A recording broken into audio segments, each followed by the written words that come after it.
ஸ்ரீராமலிங்காய நமஹ.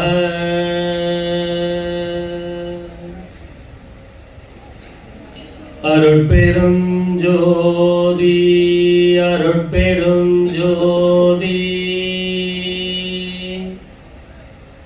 தனி பெரும் கருணை அருட்பெருஞ்சோதி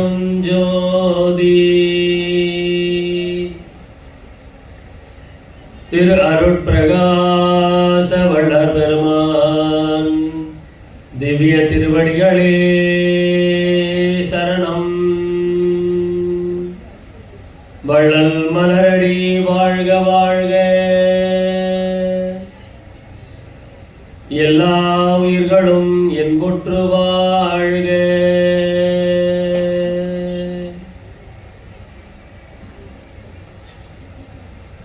அனைவருக்கும் இனிய பகல் வணக்கம். 12 மணி தான் ஆகுது. பசி எடுத்திருக்காதுன்னு நினைக்கிறேன். ஏன்னா வடலூர்ல இந்த பசி அப்படிங்கிறது இருப்பதற்கு வாய்ப்பு இல்லை. ஏன்னா செல்லும் இடமெல்லாம் சோறு. அந்த தைரியத்தில் தான் மத்தியானம் கூட நம்ம மேலே ஏறதுக்கு தயாரா இருக்கிறோம். ரொம்ப காலம் கழிச்சு கொஞ்சம் வெயில் அடிக்குது. கரெக்டுங்களா?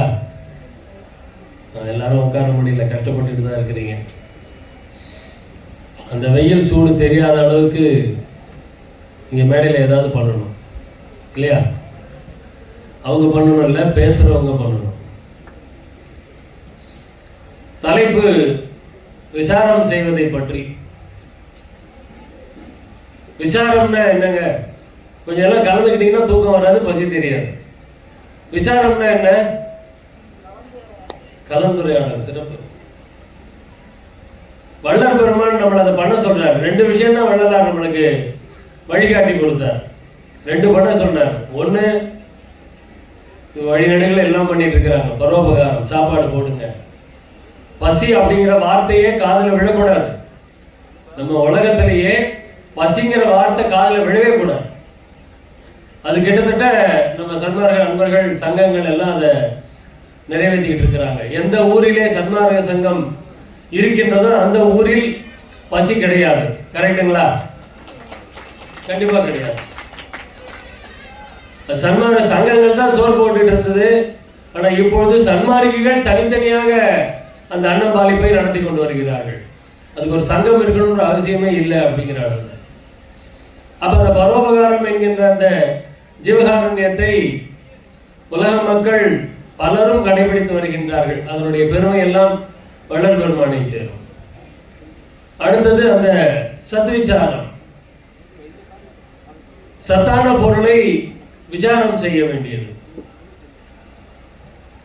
அது ரொம்ப அழகா வள்ளற் பெருமான் பேருபதேசத்தில் செல்வார். இதுவரை இருந்தது போல் இனியும் மீட்காலம் கழித்துக் கொண்டிராதீர்கள் அப்படின்னு சொல்லிதான் அந்த பேருபதேசத்தை வள்ளற் பெருமான் தொடங்குவார். விசாரம் செய்து கொண்டிருங்கள். எதை பத்தி? நம்முடைய நிலை எப்படிப்பட்டது, நம்மை அதிர்ஷ்டிக்கின்ற தெய்வத்தினுடைய நிலை எப்படிப்பட்டது என்று விசாரம் செய்ய வேண்டும் அப்படின்னு சொல்லுவாங்க.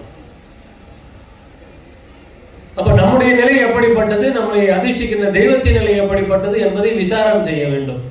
அப்படி விசாரம் பண்ணினா என்ன கிடைக்கும்? நமக்கு விளக்கம் கிடைக்கும். என்ன விளக்கம் கிடைக்கும்? இப்ப நம்முடைய நிலை எப்படிப்பட்டது அப்படின்னு விசாரிக்க ஆரம்பிச்சோம் அப்படின்னா அது நம்மளை எங்க கொண்டு போய் விடும் அப்படின்னா நம்மளுடைய ஆன்மாவை பற்றிய விசாரத்திலே கொண்டு போய் நிறுத்தும். ஏன்னா நம்ம யார், நான் யார் அப்படின்னு இந்த உலகத்திலேயே இதுவரை தெரிந்து கொண்டது வள்ளற் பெருமான் மாத்திரம்தான். நான் யார் என்று தெரிந்து கொண்டது வள்ளற் பெருமான் மாத்திரம்தான். சொல்லுவார், நான் ஆன்மா சிற்றணு வடிவினன் கோடி சூரிய பிரகாசம் உடையது அப்படின்பார். இதை தெரிந்து கொண்டதே வள்ளற் பெருமான் மாத்திரம்தான். ஆன்மாவை தெரிந்து கொள்ளாமல் ஆண்டவனை தெரிந்து கொள்ளவே இயலாது. அதனால இப்ப நம்ம இங்க ஜோதி தரிசனம் பார்க்கறதுக்கு வந்திருக்கோம். காலையில பார்த்திருப்பீங்க, 2 தரிசனம் முடிஞ்சிருச்சு. அங்கே நாம் பார்ப்பது என்ன? எதை பார்ப்பதற்காக வள்ளற் பெருமான் அந்த ஞான சபையை நிறுவினார்? இதை கொஞ்சம் கேள்வி கேட்கணும், விசாரம் பண்ணணும். விசாரம் அப்படிங்கிறது அவ்வளவுதான், கேள்வி. நமக்கெல்லாம் மெய்ஞானம் வேண்டும் அப்படின்னு, அறியாமை நீங்க வேண்டும் என்றால் மெய்ஞான விருப்பத்தில் ஏறி கேள்வி மீது ஏறி தெளிந்து இச்சை விடுதல் ஏறி அஞ்ஞானமற்ற படிநிலை ஏறி அப்படின்னு வள்ளல் பெருமான் பாடுவார். முதல்ல மெய்ஞான விருப்பத்தில் ஏறி வரணும். என்ன வாழ்க்கை, பிறந்திருக்கிறோம், வாழ்ந்திருக்கிறோம், இறந்து போறோம், அப்புறம் எதுக்கு இப்படிப்பட்ட ஒரு வாழ்க்கை நமக்கு கிடைத்திருக்கிறது? எத்தனை பிறவிகள், திரும்ப திரும்ப இதே தானா ரொட்டீனா, பிறக்கிறது, வாழறது, இறக்கிறது, மறுபடியும் பிறக்கிறது, வாழறது, இறக்குறது, அப்புறம் என்னத்துக்கு இது இல்லையா? அப்ப என்ன காரணத்திற்காக நம்மை பிறக்க வைத்திருக்கிறார்கள்? இந்த மனித தேகத்தை நாம் எதற்காக எடுத்திருக்கிறோம் அப்படிங்கிற கேள்வி வரணும். அந்த கேள்வி வந்ததுன்னா, இந்த மாதிரி ஐயா வந்து பேசிட்டு போறாங்க, குப்புசாமி ஐயா பேசிட்டு போறாங்க. ஸோ அவங்க பேசிட்டு போறாங்க அப்படின்னா அதுல இருந்து நமக்கு விளக்கம் கிடைக்கும். எதனால நம்ம பிறந்தோம், அந்த விளக்கத்தை அவர்கள் தருகின்றார்கள். அப்ப அந்த விளக்கம் தான் நம்மளுக்கு ஞானத்தை கொடுக்கக்கூடியது. மெய்ஞான விருப்பத்தில் ஏறி கேள்வி மீது ஏறி தெளிந்து தெளிவு வரணும் அப்படின்னா, இப்ப ஐயா வந்து ஒரு புத்தகத்தை இங்க சொல்லிட்டு போயிருக்காங்க, படிச்சா தெளிவு வரும் இல்லைங்களா? அப்ப தெளிவு வரணும். தெளிவு வராததுனால தான் நம்மளாம் இறந்து போய்கிட்டே இருக்கிறோம். தெளிவு வந்துருச்சு அப்படின்னா இறக்க மாட்டோம். இப்போ புலால் உண்ணக்கூடாது அப்படிங்கிற தெளிவு வந்தது அப்படின்னா அந்த பக்கம் திரும்புவோமா?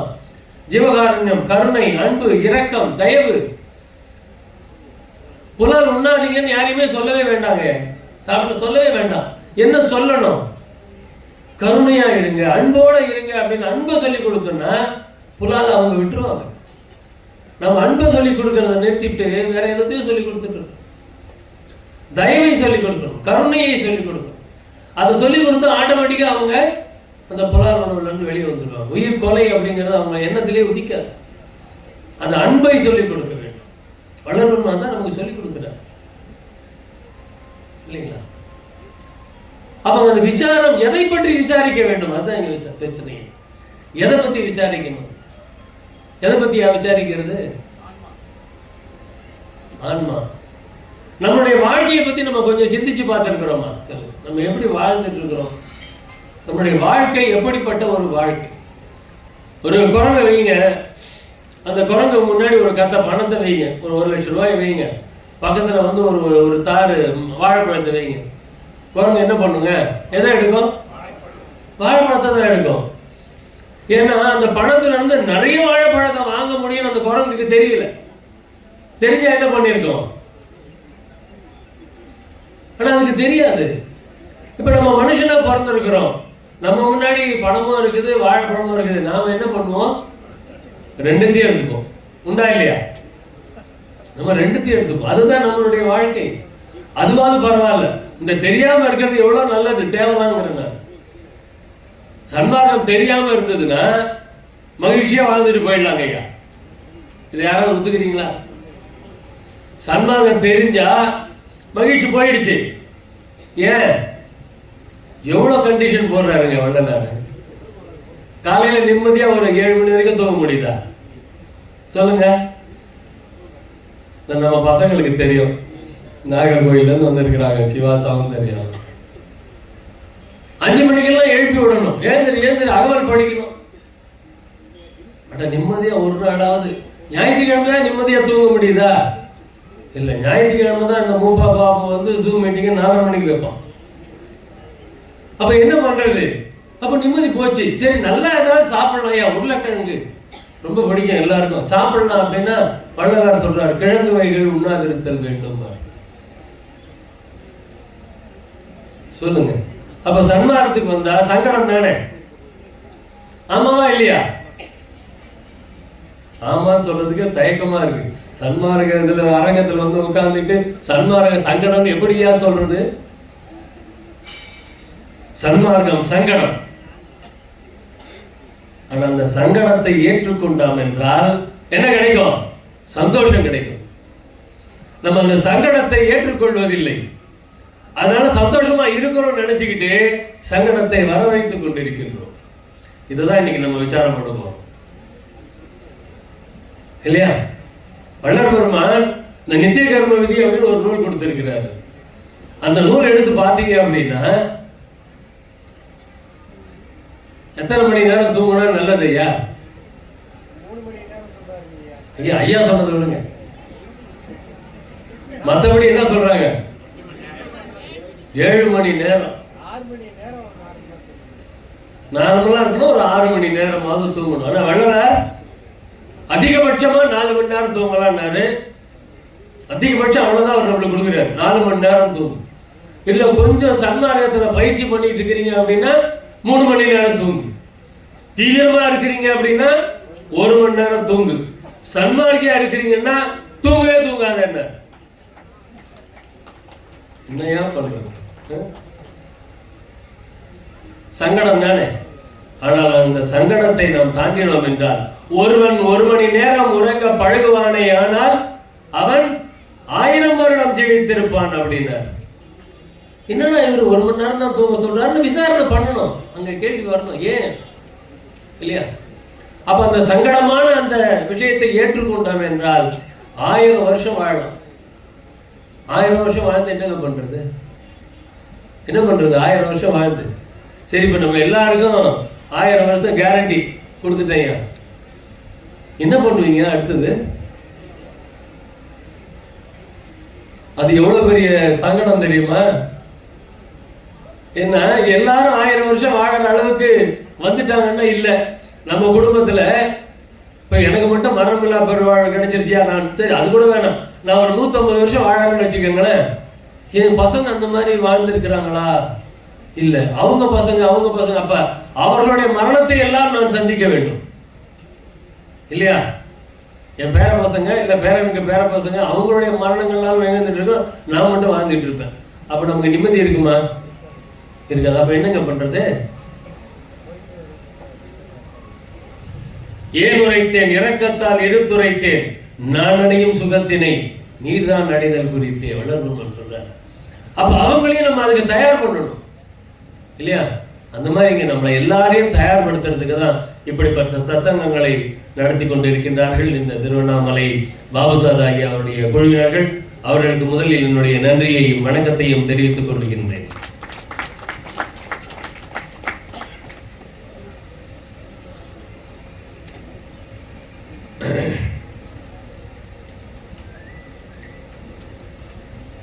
விசாரம், ஆத்ம விசாரம், தன்னை அறிதல், வேற ஒண்ணும் இல்லை. நான் யாருன்னு தெரிஞ்சுக்கணுங்க, அவ்வளவுதான்.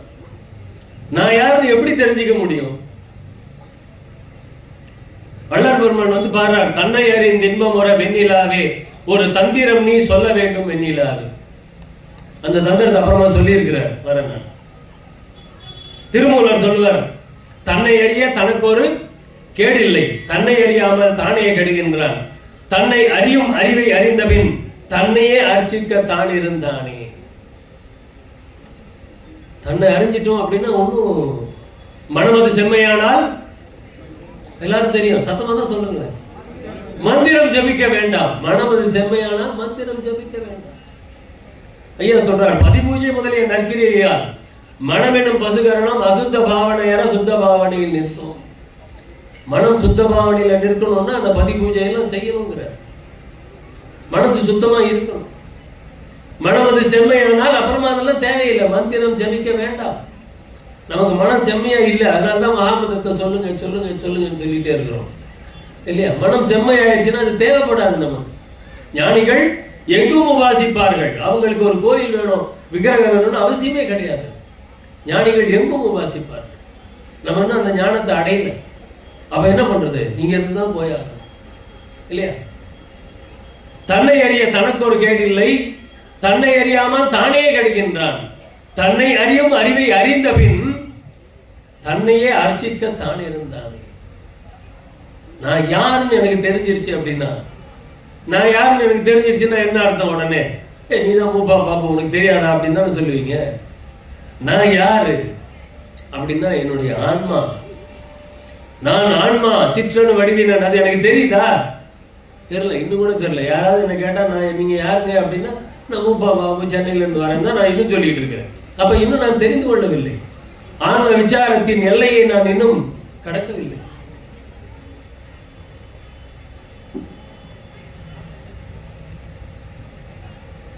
நான் என்ன பொருள் தன்னை தானே அன்றி மோன மந்திர சாரம் உண்டதில் தெரிவாயே.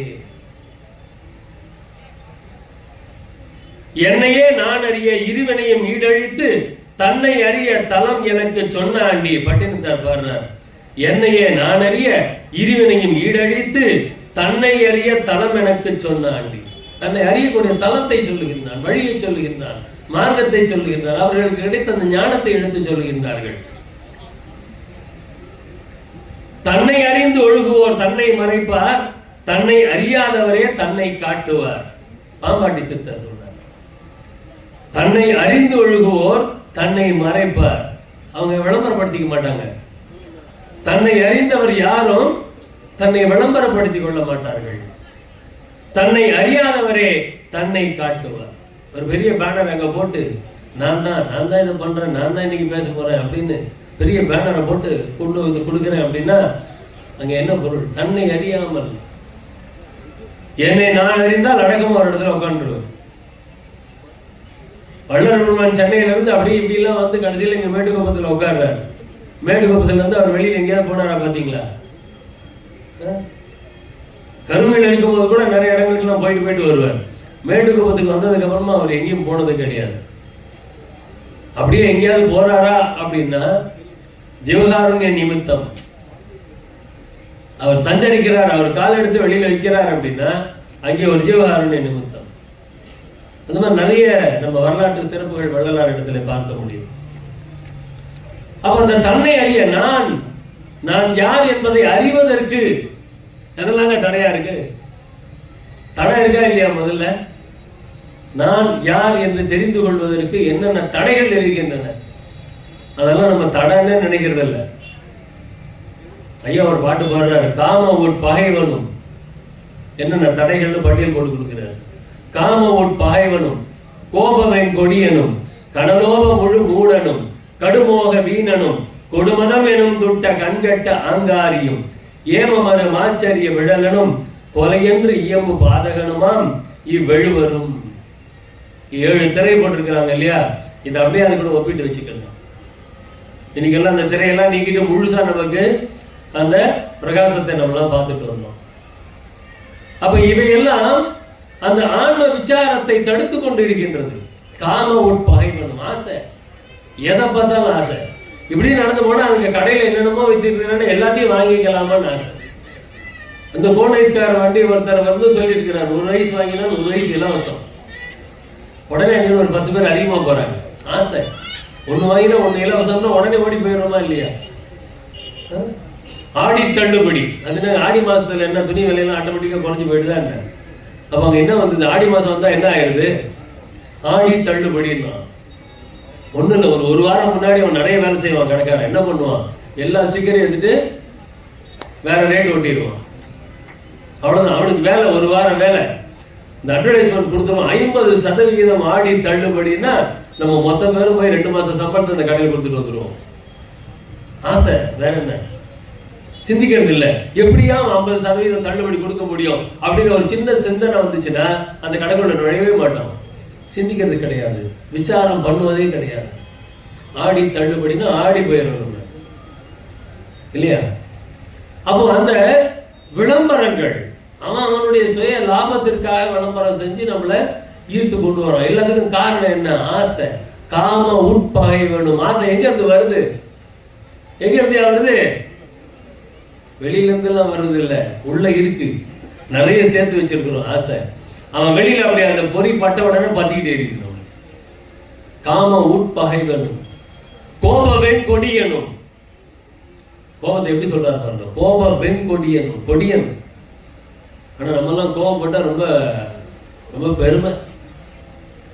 ஒரு கோபமா யாரையா திட்டிட்டு அவன் கர்வத்தோட நடப்பான் பாருங்க. நீங்க யாரையா சண்டை போட்டான் அப்படின்னா அவன் அடுத்தவன் வாயடிச்சு போயிருப்பான். அவன் வந்து இந்த நாய் கூட யாரா சண்டை போறதுன்னு அமைதியா போயிருப்பான். இவன் என்ன நினைச்சுப்பான், பாத்தியா அவன் பார் ஒன்றும் பேச முடியாம போயிட்டான் பார் அப்படின்ற அப்படி ஒரு மெதப்பில் அப்படி நடந்து போவார். கோப வெங்கொடி என்னும். இந்த கோபத்தை வள்ளலார் 2ஆ சொல்லுவார், சினம் உள்வேக்காடு அப்படின்னா. ரெண்டுமே, ஒன்று ஆயுளை நஷ்டப்படுத்தும், ஒன்று தேகத்தை நஷ்டப்படுத்தும். அப்படியே மீசெல்லாம் துண்டிக்கும், கண்ணெல்லாம் சவந்துடும், அவனால பேசக்கூட முடியாது, உடம்பெல்லாம் உதறும். ஆனாலும் அப்படி பேசுறது. இன்னொன்று உள்ளுக்குள்ளேயே வச்சுக்கிட்டு அப்படியே வெறுப்பி போகிறது, அப்படியே பார்த்தாலே பத்திட்டு வரும். ரெண்டுமே நம்மளுக்கு நஷ்டத்தான் வரணும். அதனால கோப வெங்கொடி என்னும். கனலோப முழு மூடனும். கனலோப முழு மூடனும். மூடன்னா என்னங்க? மூடன்னா முட்டாள், வேற ஒன்றும் இல்லை. அறிவு இல்லாதவர்கள், அறிவு இல்லாதவர்கள் மூடர்கள். அந்த லோபத்தனம், லோபம்னா என்ன? தூக்கம் வந்துருச்சா? பசி வந்துருச்சா? லோபம்னா கஞ்சத்தனம். கஞ்சத்தனம் கஞ்சத்தனம் யார் பண்ணுவான்? முட்டாள் தான் பண்ணுவான் கஞ்சத்தனத்தை. புத்திசாலி என்ன பண்ணுவான்? கொடுத்தது தான். மகிழ்ச்சி எங்கெங்க இருக்கு? கொடுப்பதில் தான் மகிழ்ச்சி, இல்லையா? அப்ப அந்த கொடுக்கிற மகிழ்ச்சி தெரியாம அப்படியே கஞ்சத்தனமா வச்சிட்டு இருக்கிறவனுக்கு பேர் என்ன? அவன் தான் முட்டாள். புத்திசாலித்தனத்துக்கும் அறிவுக்கும் வித்தியாசம் இருக்கு. நம்ம எல்லாரும் படிக்க வைக்கிறோம்ல, ஸ்கூல்ல பிள்ளைங்களெல்லாம் படிக்க வைக்கிறோம். எதுக்கு படிக்க வைக்கிறோம்? புத்திசாலி ஆகிறதுக்காக படிக்க வைக்கிறதே கிடையாது. ஸ்கூல்ல படிச்சு ஃபர்ஸ்ட் மார்க் வாங்குறதெல்லாம் அது உண்மையான அதெல்லாம் எதுக்கு? பணம் சம்பாதிப்பதற்கான கல்வி, வேற ஒண்ணுமே கிடையாது. புத்திசாலித்தனத்துக்கான கல்வி எங்க இருந்து வருது? இது மாதிரி இடங்கள்ல இருந்து வரும். எது புத்திசாலித்தனம்? கண்டதெல்லாம் அனித்தியமே, கேட்டதெல்லாம் பழுதே, கற்றதெல்லாம் பொய்யே, கழித்ததெல்லாம் வீணே, உண்டதெல்லாம் மலமே, உட்கொண்டதெல்லாம் குறையே, இதுவரையில் உண்மை அறிந்தினரே. வள்ளுவர் பாருங்க, இதை தெரிந்து கொண்டவன் புத்திசாலி, இதை தெரிந்து கொண்டவன் புத்திசாலி. இதை தெரிஞ்சுக்காம பிஹெச்டி வாங்கிட்டு இருக்கிறேன் அப்படின்றவெல்லாம் முட்டாள், சரியா? அப்ப அந்த புத்திசாலித்தனத்துக்கு என்ன அப்படின்னு நம்ம தெரிஞ்சுக்கணும். புத்திசாலித்தனம் அப்படிங்கிறது வேற.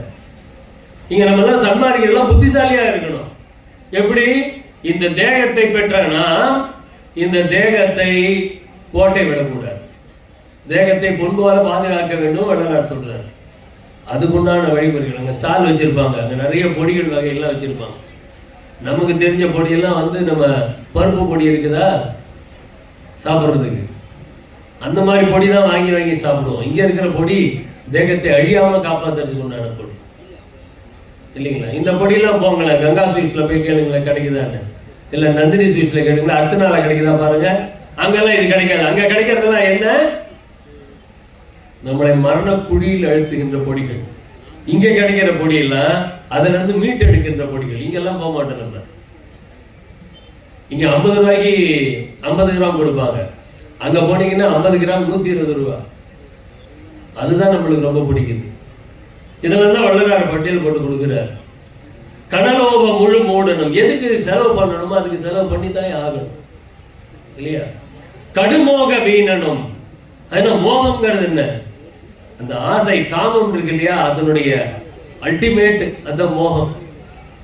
தன்வசப்படுத்துவதுதான் மோகம். எது மேலேயாவது ஆசைப்பட்டோம் அப்படின்னா அதை தன்வசப்படுத்த எழுவது மோகம். கடுமோக வீணனும். அந்த மோகம் இருந்ததுன்னா வீணா போயிடுவான், முடிஞ்சு போச்சு. இப்போ ஆல்மோஸ்ட் 90% மக்கள் வீணா போயிட்டு இருக்கிறாங்க. 10% ஒரு 2% தான் இப்போ வடலூர்ல வந்திருக்கு, இல்லையா? மக்கள் தொகையில் ஒரு 2% தான் வடலூருக்கு வராங்க. 90% வீணா போச்சு. காலையில் எழுந்த உடனே கடை எப்ப தரப்பான்னு இருக்கிற கும்பல் ஒன்று இருக்கு. காலையில் எழுந்த உடனே கடை எப்ப தரப்பான்னு, அது 90% ஆயிடுச்சு. இப்போ மீதி ஒரு 10% இருக்கு, அந்த கடையை தேடி போகாத சதவிகிதம். அதுல ஒரு 2% தான் தைப்பூசம் பழனிக்கு போகணும், வடலூர் போகணும் அப்படின்னு வரக்கூடிய சதவீதம் ஒரு 2% தான். மீதி 8% காலையில் எழுதுக்கும் போது ரிமோட்டோட எழுதுக்கிற சதவீதம். அப்ப அதுவும் அவ்வளவுதான். அப்ப இங்கே அந்த மோகம் அப்படிங்கிறது அதுதான். ஆசை ஆரம்பிக்குது. சைக்கிள் வாங்குற ஆசையில் ஆரம்பிச்சு ரூமுக்கு 2 டிவியும் ரூமுக்கு 2 ஃப்ரிட்ஜும் வாங்கி வைக்கிற அந்த மோகத்துல போய் முடியுது. கடுமோக வீணனும் கொடுமதம் எனும் துட்ட கண்கட்ட ஆங்காரியும். மதம் மதம் பிடிச்சதுன்னா அவ்வளவுதான், இல்லையா? அது யானைக்கு மதம் பிடிச்சாலும் சரி, மனுஷனுக்கு மதம் பிடிச்சாலும் சரி. யானைக்கு பிடிச்ச மதமாவது கொஞ்ச நேரத்தில் அடங்கி போகுது. மனுஷனுக்கு பிடிக்கிற மதம் பரம்பரையா வந்துட்டு இருக்குது. ஐயா, ஜாதி அப்படிங்கிற மதம் எப்படி வருது, இல்லையா? எங்க சொந்தக்காரங்க இருக்கிறாங்க, அவங்களுக்கு பத்திரிக்கை கொடுக்க போயிட்டு நான் பேர் மட்டும் எழுதி கொடுத்துட்டேன். அவர் பத்திரிக்கை வாங்கிட்டு திருப்பி கொடுத்துட்டாரு. என்ன அப்படின்னு கேட்டேன். என்ன மாமா அப்படின்னு கேட்டா, என்ன வெறும் பேர் போடுறேன், பின்னாடி முதல் யாருன்னு போடு. என்ன பண்றது, அப்படிதான் இருக்கிறாங்க. என் பையன் கல்யாணத்துக்கு போகும்போது இப்படி ஒரு சம்பவம் எனக்கு இருந்துச்சு. வெறும் பேரை போட்டேன்னு பத்திரிகை திருப்பி கொடுத்துட்டாங்க. ஐயா நீ வேணா ஜாதி முதல்ல விட்டுட்டு உட்காரு, எனக்கு நீ பேர் போட்டாதான் நான் வருவேன். அப்ப அந்த மதம் எப்படி ஆட்டி வைக்குது பாருங்க. கொடு மதம், அது பாருங்க, கொடு மதம் எனும் கண்கட்ட ஆங்காரியும். அவங்க எல்லாம் கண்ணு இருந்தும் குருடராய், காது இருந்தும் செவிடராய் அப்படிதான் வாழ்ந்துட்டு இருக்கிறாங்க. ஏம மறு மாச்சரிய விழலனும், மாச்சரிய விழலனும், அதெல்லாம் அவ்வளவுதான் போய்கிட்டே இருக்கும். கொலை என்று இயம்பு பாதகனுமா இவ்வெழுவரும், கொலைனா விளக்கம் சொல்ல வேண்டியது. இவ்வெழுவரும் இவர் குற்ற உறவான பெயர்களும் கொண்டு போய் நிறுத்துறார். அந்த 7 மட்டும் இல்ல, நம்ம ஆன்ம விசாரத்தை தடுக்கிறது இது மட்டும் இல்லை, இவர் குற்ற உறவான பெயர்களும். அப்படியே அதை அடுக்கிக்கிட்டே போலாம் வரிசையா. இன்னும் வள்ளுவர் நிறைய சொல்றாரு, இந்த ஆன்ம விசாரத்தை தடுப்பது என்ன, இந்த தடை நீங்கிருச்சு அப்படின்னா போதும். பேருபதேசம் சொல்வார், ஆன்ம அறிவை விளக்கமின்றி மூடி இருக்கின்ற அனந்த திரைகளில் முதல் திரையாகிய பச்சை திரை அப்படிம்பார். ஆன்ம அறிவை விளக்கமின்றி மூடி இருக்கின்ற அனந்த திரைகளில், அது முதல் திரை இல்லை, அது பேருபதேசத்துல ஒரு எப்படியாக இருக்கிறது என்று எடுத்துக்கொள்ளலாம். ஆனா ஆன்ம அறிவை விளக்கமின்றி மூடி இருக்கின்ற அனந்த திரைகள், அப்ப அந்த ஆன்ம அறிவை இதெல்லாம் மூடி இருக்குது.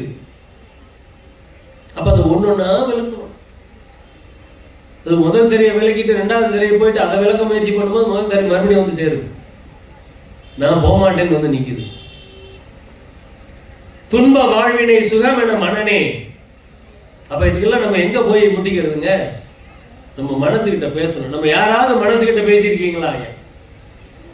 யாராவது அவங்க மனசுகிட்ட யாராவது பேசியிருக்கீங்களா? வள்ளல் பெருமான் மனசுகிட்ட பேசுவார். அந்த நெஞ்சத்துக்கிட்ட நம்ம பேசணும், அந்த நெஞ்சுக்கிட்ட நம்ம பேசணும். ஐயா அதுதான் ஆன்ம விசாரம். ஆன்மானா என்ன, அவ்வளவுதான், வேற ஒன்றும் இல்லை. உள்ளம், உள்ளம் தான் மனசு, எப்படி வேணாலும் எடுத்துக்கோங்க. அந்த ஆன்மா கிட்ட பேசணும். நம்ம பேசுறது கிடையாது. நம்ம இப்பெல்லாம் அடுத்தவங்கள்ட்டே பேசுறது கிடையாது. இங்க என்னமோ யாரும் இன்னும் துணியாம இருக்கீங்க. இல்லாட்டி எல்லாரும் தனியா யாரையாவது பார்த்தீங்கன்னா எப்படி இருப்பாங்க, பஸ்ல போங்க இல்ல ட்ரெயின்ல போங்க, எங்கயோட இருப்பாங்க, எல்லாரும் தலையும் ரொம்ப அடக்கத்தோட இருப்பாங்க. எல்லாரும் யாருக்கிட்டையும் ஆணவமே இருக்காது. எல்லாரும் குனிஞ்ச தலை நிமிராம இருப்பாங்க. என்ன பண்ணிட்டு இருப்பாங்க, அவ்வளவுதான். அந்த குனிஞ்ச தலை தான். பக்கத்துல எவன் உட்காருறான், அவன் எந்த ஸ்டாப்பிங்ல ஏறினா எந்த ஸ்டாப்பிங்ல இறங்குறான் எதுவுமே தெரியாது. அவன் சொந்தக்காரனே வந்து உட்காரலாம், அவனுக்கு இவனை தெரியாது, இவனுக்கு அவனை தெரியாது. அவன் பாரும்போதே ஏறணும், அது ஏறும்போது போன் உள்ள இருக்கும், ஏறணும்னா போனை கையில் எடுத்துருவான், உட்காந்துருவான், முடிஞ்சு போச்சு. அவன் இறங்குற ஸ்டாப்பிங் வரும்போது மறுபடியும் எடுத்து உள்ள வச்சுட்டு இறங்கி போவான். அப்படிதான் உட்காந்துட்டு இருக்கிறோம் நம்ம, இல்லையா? துன்ப வாழ்வினே சுகமென மனனே. நம்ம இந்த மனசுகிட்ட பேசுறதே கிடையாது. அந்த மனசை கொஞ்சம் தட்டி தயார் பண்ணணும், இல்லையா? அதை தூங்கிட்டு இருக்குது, அதை நம்ம அப்படி தட்டி எழுப்பணும். நாம இல்லை, நம்ம அது கூட சேர்ந்து நம்மளும் சேர்ந்து தூங்கிட்டே இருக்கோம். மனசை தனியா பார்க்கறதே கிடையாது, பிரிச்சு பார்க்கறதே கிடையாது. துன்ப வாழ்வினை சுகமென மனனே சூழ்ந்து மாயையுள் ஆழ்ந்து நிற்கின்றாய் சொல்ற. மனசு மாயைக்குள்ளார போய் உட்கார்ந்துருச்சான். துன்ப வாழ்வினை சுகமென மனனே சூழ்ந்து மாயையுள் ஆழ்ந்து நிற்கின்றாய். வளரார் பாருங்க, வாழ்க்கை நமக்கு ரொம்ப இன்பமா துன்பமா? ஐயா இன்பம்னு சொல்றவங்க எல்லாம் கை தூக்குங்க, ரொம்ப மகிழ்ச்சி. ஆனாலும் எல்லாரும் கை தூக்கல, பார்த்தீங்களா? அப்ப வாழ்க்கையில துன்பம், ஏன் துன்பம் இருக்கு? ஏன் என் வாழ்க்கையில துன்பம் இருக்கு? சரி, இன்பமா தூக்கினவங்க யாராவது ஒருத்தர் ஏன் இன்பமா இருக்கீங்கன்னு ஒரு வார்த்தை சொல்ல முடியுமா? யாராவது ஒருத்தர் கை தூக்குனீங்கல்ல? இல்ல பரீட்சை வைக்கிற மார்க் போடுறதுக்கு அதெல்லாம் ஒண்ணு இல்லை, தைரியமா சொல்லுங்க. ஐயாவால வள்ளல் பெருமானால இன்பமா இருக்கிறார், ரொம்ப சந்தோஷம், கை தட்டு, இல்லையா? வள்ளல் பெருமான பிடிச்சா சன்மார்க்கத்தில் வந்தா இன்பம் மட்டும்தான். ஐயா சன்மார்க்கத்துல கசப்பு கூட கிடையாது, தெரியுமா? சன்மார்க்க ஆகாரத்துல கசப்பு கூட கிடையாது. பாவக்காயை சாப்பிடாதீங்கிற வள்ளலர். நம்ம எல்லாரும் பாவக்காய் சுகர் வந்துச்சுன்னா உடனே பாவக்காயை சேர்த்து வள்ளி வாயில போட்டுக்கிறோம். சுகர் வந்துருச்சுனாலே நம்ம சன்மார்க்கத்தில் இல்லைன்னு தான் அர்த்தம். கரெக்டா? சன்மார்க்கத்தில் இருந்தா பின்னியே வராது. அப்படியே வந்தாலும் ஊழ்வினை பயன் ஒன்று இருக்கு இல்லையா, அதனால எட்டி தான் பார்க்கும். அது எட்டி பார்க்கும் போதே கிள்ளி போட்டுருணும். அது எட்டி பார்த்தோன்னா டாக்டர்கிட்ட போயிட்டோன்னு வச்சுக்கோங்க, முடிஞ்சு கதை. அவர் பைக்ல இருந்து கார் வாங்கி வாடகை வீட்டுல இருந்து சொந்த வீட்டுக்கு போற வரைக்கும் நம்மளுக்கு மாத்திரை கொடுத்துட்டே இருப்பார். நாம வீட்டுல இருந்து வீடை வித்துட்டு வாடகை வீட்டுக்கு வந்துடும், அவர் வாடகை வீட்டுல இருந்து சொந்த வீட்டுக்கு போயிடுவார் இல்லையா. அப்ப எங்க போகணும்? சுகர் வந்துருச்சுன்னா எங்க போவீங்க? இந்த ஸ்டாலுக்கு வாங்க, சுகர் போயிடும் இல்லையா. அதை விட்டுட்டு நம்ம போயிட்டு தான் சொல்றாரு, துன்ப வாழ்வினை சுகவன மனனே சூழ்ந்து மாயையுள் ஆழ்ந்து நிற்கின்றாய். அந்த மொபைல் அப்படிப்பட்ட ஒரு மாயையை, அது கொஞ்சம் ஒழுங்கா பயன்படுத்தலன்னு வச்சுக்கோங்களேன், அது நம்மளை உள்ள இழுத்துரும். அது நம்மளை உள்ள இழுத்துரும். நான் நிறைய பேருக்கு சொல்லுவேன், அந்த நோட்டிபிகேஷன் ஒன்று இருக்கு இல்லையா, அதுக்கு சவுண்டே வைக்காதீங்க. நீங்க எப்ப பார்க்கணும்னு நினைக்கிறீங்களோ அப்ப எடுத்து பாருங்க எல்லாத்தையும். அது இல்லாட்டி என்ன பண்ணும், நொடிக்கு 100 நோட்டிபிகேஷன் சத்தம் வந்துகிட்டே இருக்கும். அது நம்மளை டிஸ்ட்ராக்ட் பண்ணிக்கிட்டே இருக்கும். அது நோட்டிபிகேஷன் சவுண்ட் வைக்காதீங்க அப்படின்னு என்னை சேர்ந்தவங்கள்ட்ட சொல்லிட்டே இருப்பேன். எப்போ அப்படி இல்லை அப்போ யாராவது மெசேஜ் அனுப்பிச்சா எப்படி பார்க்கறது? அப்படியே நம்ம கோடியா பிசினஸ் பண்ணிட்டு உட்காந்துட்டு இருக்கிறோம். அப்படி ஒரு மெசேஜ் நமக்கு அப்படியே கோடி நஷ்டமாயிட போதா, அட 1/2 மணி நேரம் கழிச்சு பாருங்க அப்படின்னு ஒன்றும் குடிமொழி போயிட்டாரு இல்லையா. துன்ப வாழ்வினை சுகமென மனனே சூழ்ந்து மாயையுள் ஆழ்ந்து நிற்கின்றார். ஏன் மாயைக்குள்ள உட்கார்ந்துட்டு இருக்கிறோம்? வெல்லுகின்றனர்,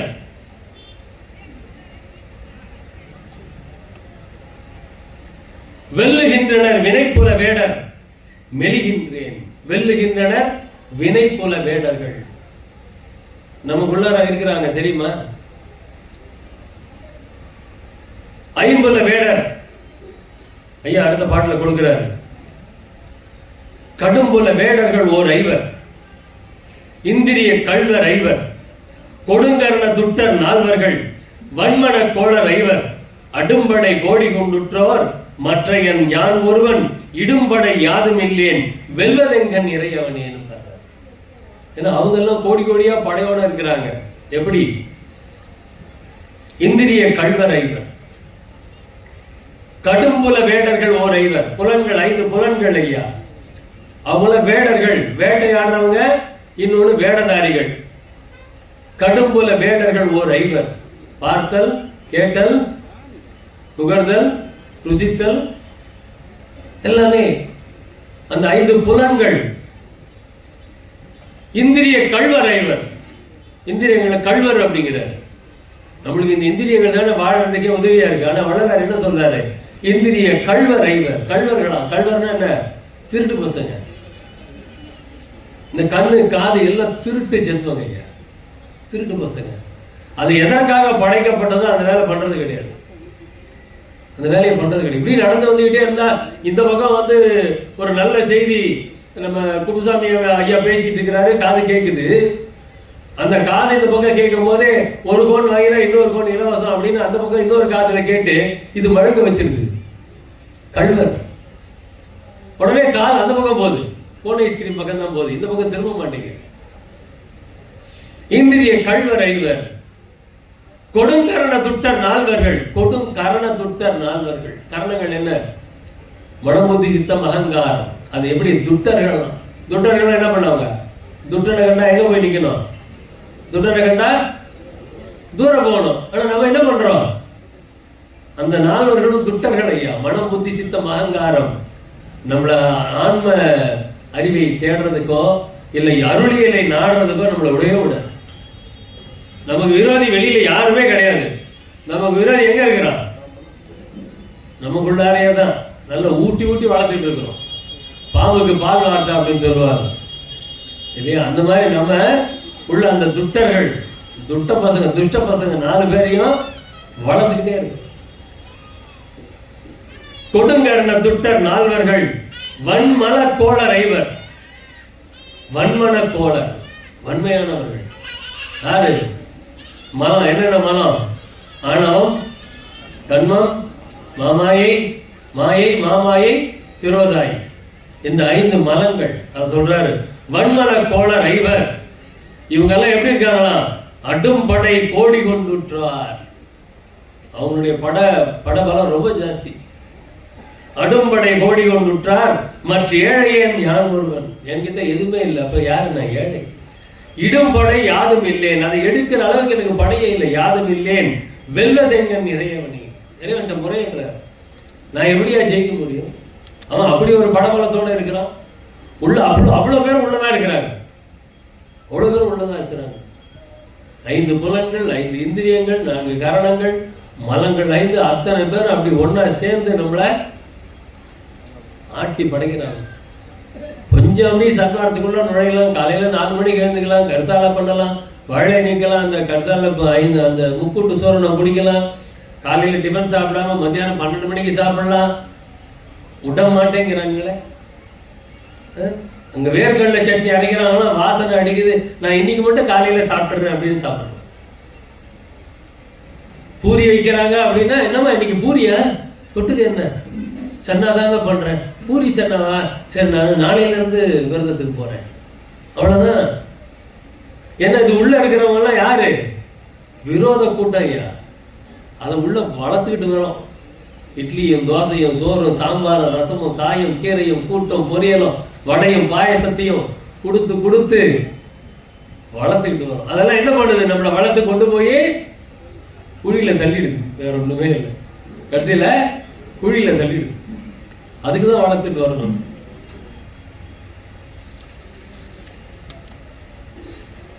ஐயா எவ்வளவு நேரம் ஐயா?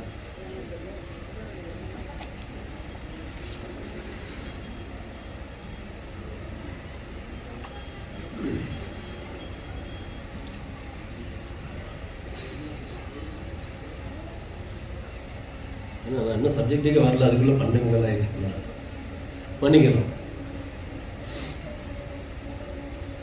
விண்ணப்பங்கள் மேல ஒரு பாடல் எனக்கு ரொம்ப பிடித்த வரிகள். அது இறைவன் கேட்டா கேட்கிறாரு, அதாவது என்னுடைய நிலைமையை தெரிஞ்சு வள்ளலார் பாடி வைக்கிறாரு. சாலுலக வாதனை கொண்டோன் என்று இறைவன் நம்மளுக்கு எல்லாம் வரம் கொடுக்கறதுக்கு தயாரா இருக்கிறாரு ஐயா, வரம் கொடுக்கறதுக்கு தயாரா இருக்கிறாரு. ஆனா அதுக்கு சக்திகள் பல கோடி, சத்தர்கள் பல கோடி தடுக்கிறதுக்கு தயாரா இருக்கிறார்.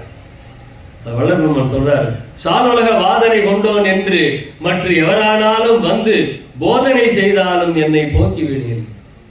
இவன் வேலைக்கு ஆக மாட்டான், சும்மா மேடையில சொற்பொழி தான் பண்ணிட்டு இருப்பான் அப்படின்னு யாராவது வந்து உங்ககிட்ட போதனை பண்ணாலும் என்னை விட்டுறாடப்பா. நான் இப்படிதான் வள்ளலார்கிட்ட வேண்டிக்கிறது. யாராவது இவன் மோசமானவன் சொன்னா கூட நீ கண்டுக்காத, நான் மோசமானவனா இருந்தா கூட பரவாயில்ல, நீ எனக்கு அருள் கொடுத்துருன்னு வேண்டிக்கிறது.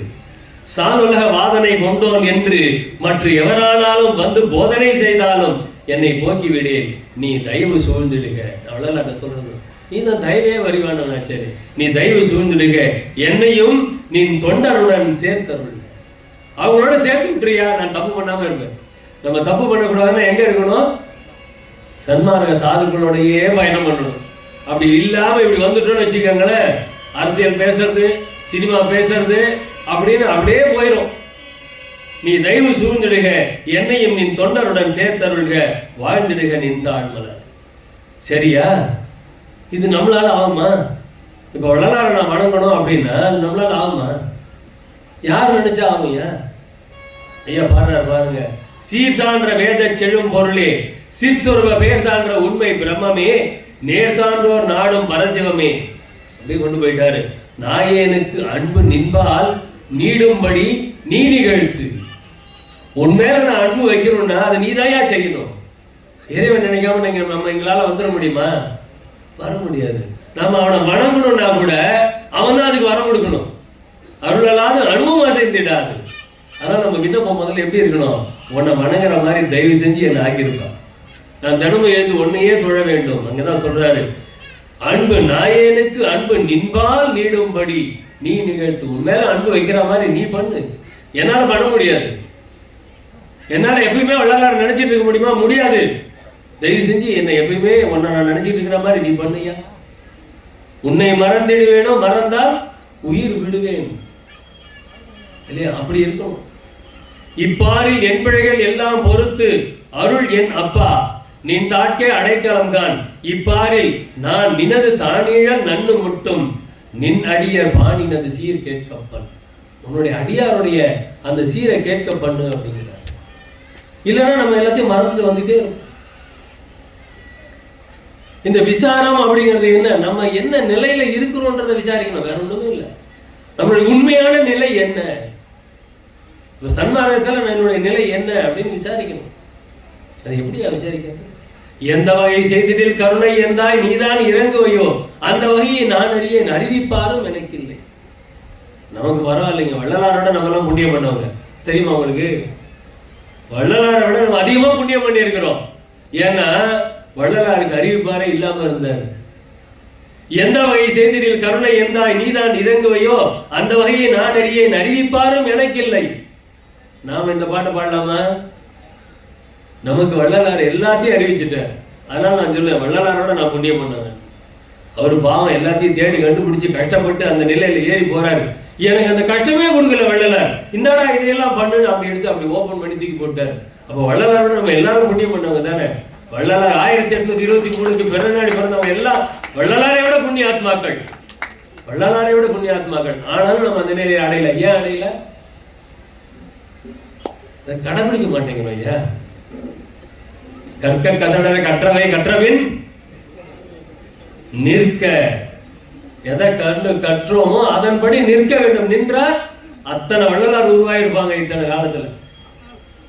நம்ம நிக்க மாட்டேங்கிறோமே. படிக்கிறதுக்கு நல்லா இருக்கு, ஆசையா தான் இருக்குது, ஃபாலோ பண்ணணும்னு. ஆனா ஜான் ஏறுனா அடி கணக்குல சறுக்குது இல்லையா? எந்த வகை செய்தியில் கருணை எந்தாய் நீதான் இறங்குவையோ அந்த வகையை நான் அறியேன் அறிவிப்பாரும் எனக்கு இல்லை. இந்த வகையின் கையோ நான் இருந்தால் பின்னர் என் செய்வேன். வழி கொடுக்கிறார் பாருங்க. இதெல்லாம் தெரியும். கடைசி வரிதான் இதுக்கு உண்டான விளக்கம், பதில். எந்த வகை செய்தியில் கருணை எந்தாய் நீதான் இறங்குவையோ அப்படின்னு கேள்வி கேட்டுட்டு எதுவுமே தெரியாத மாதிரி சொல்லிட்டு கடைசி வரியில பதில் கொடுக்கிறாரு. பந்த வகை அற்றவர் உளத்தே நடிக்கும் உண்மை பரம்பொருளே. பந்த வகை அற்றவர் உளத்தே நடிக்கும் உண்மை பரம்பொருளே அப்படின்னு என்ன அர்த்தம்? பந்த வகை அற்றவர் உளத்தே, பற்றற்றான் பற்றினையே பற்றியிடல் வேண்டும், அது பற்றற்றால் அன்றி பலியாதால். பற்றை அறுக்க வேண்டும். பற்றுகள் அனைத்தையும் பற்றற விட்டு அருளம்பல பற்றே பற்றுமினோ எற்றும் இரவீரே. அது கேள்வி அப்படி முதல் வரியில கேள்வி கேட்பாரு, பின்னாடி பதில் கொடுத்துட்டாரு. பந்தவை அற்றவர் உள்ளத்தே நடிக்கும் உண்மை பரம்பொருளே. யார் அந்த பந்தத்தை அறுத்து வாழ்கின்றார்களோ அவர்களுடைய உள்ளத்திலே பரம்பொருள் குடியிருப்பான் அப்படின்னு முடிக்கிறார் அந்த பாட்டை.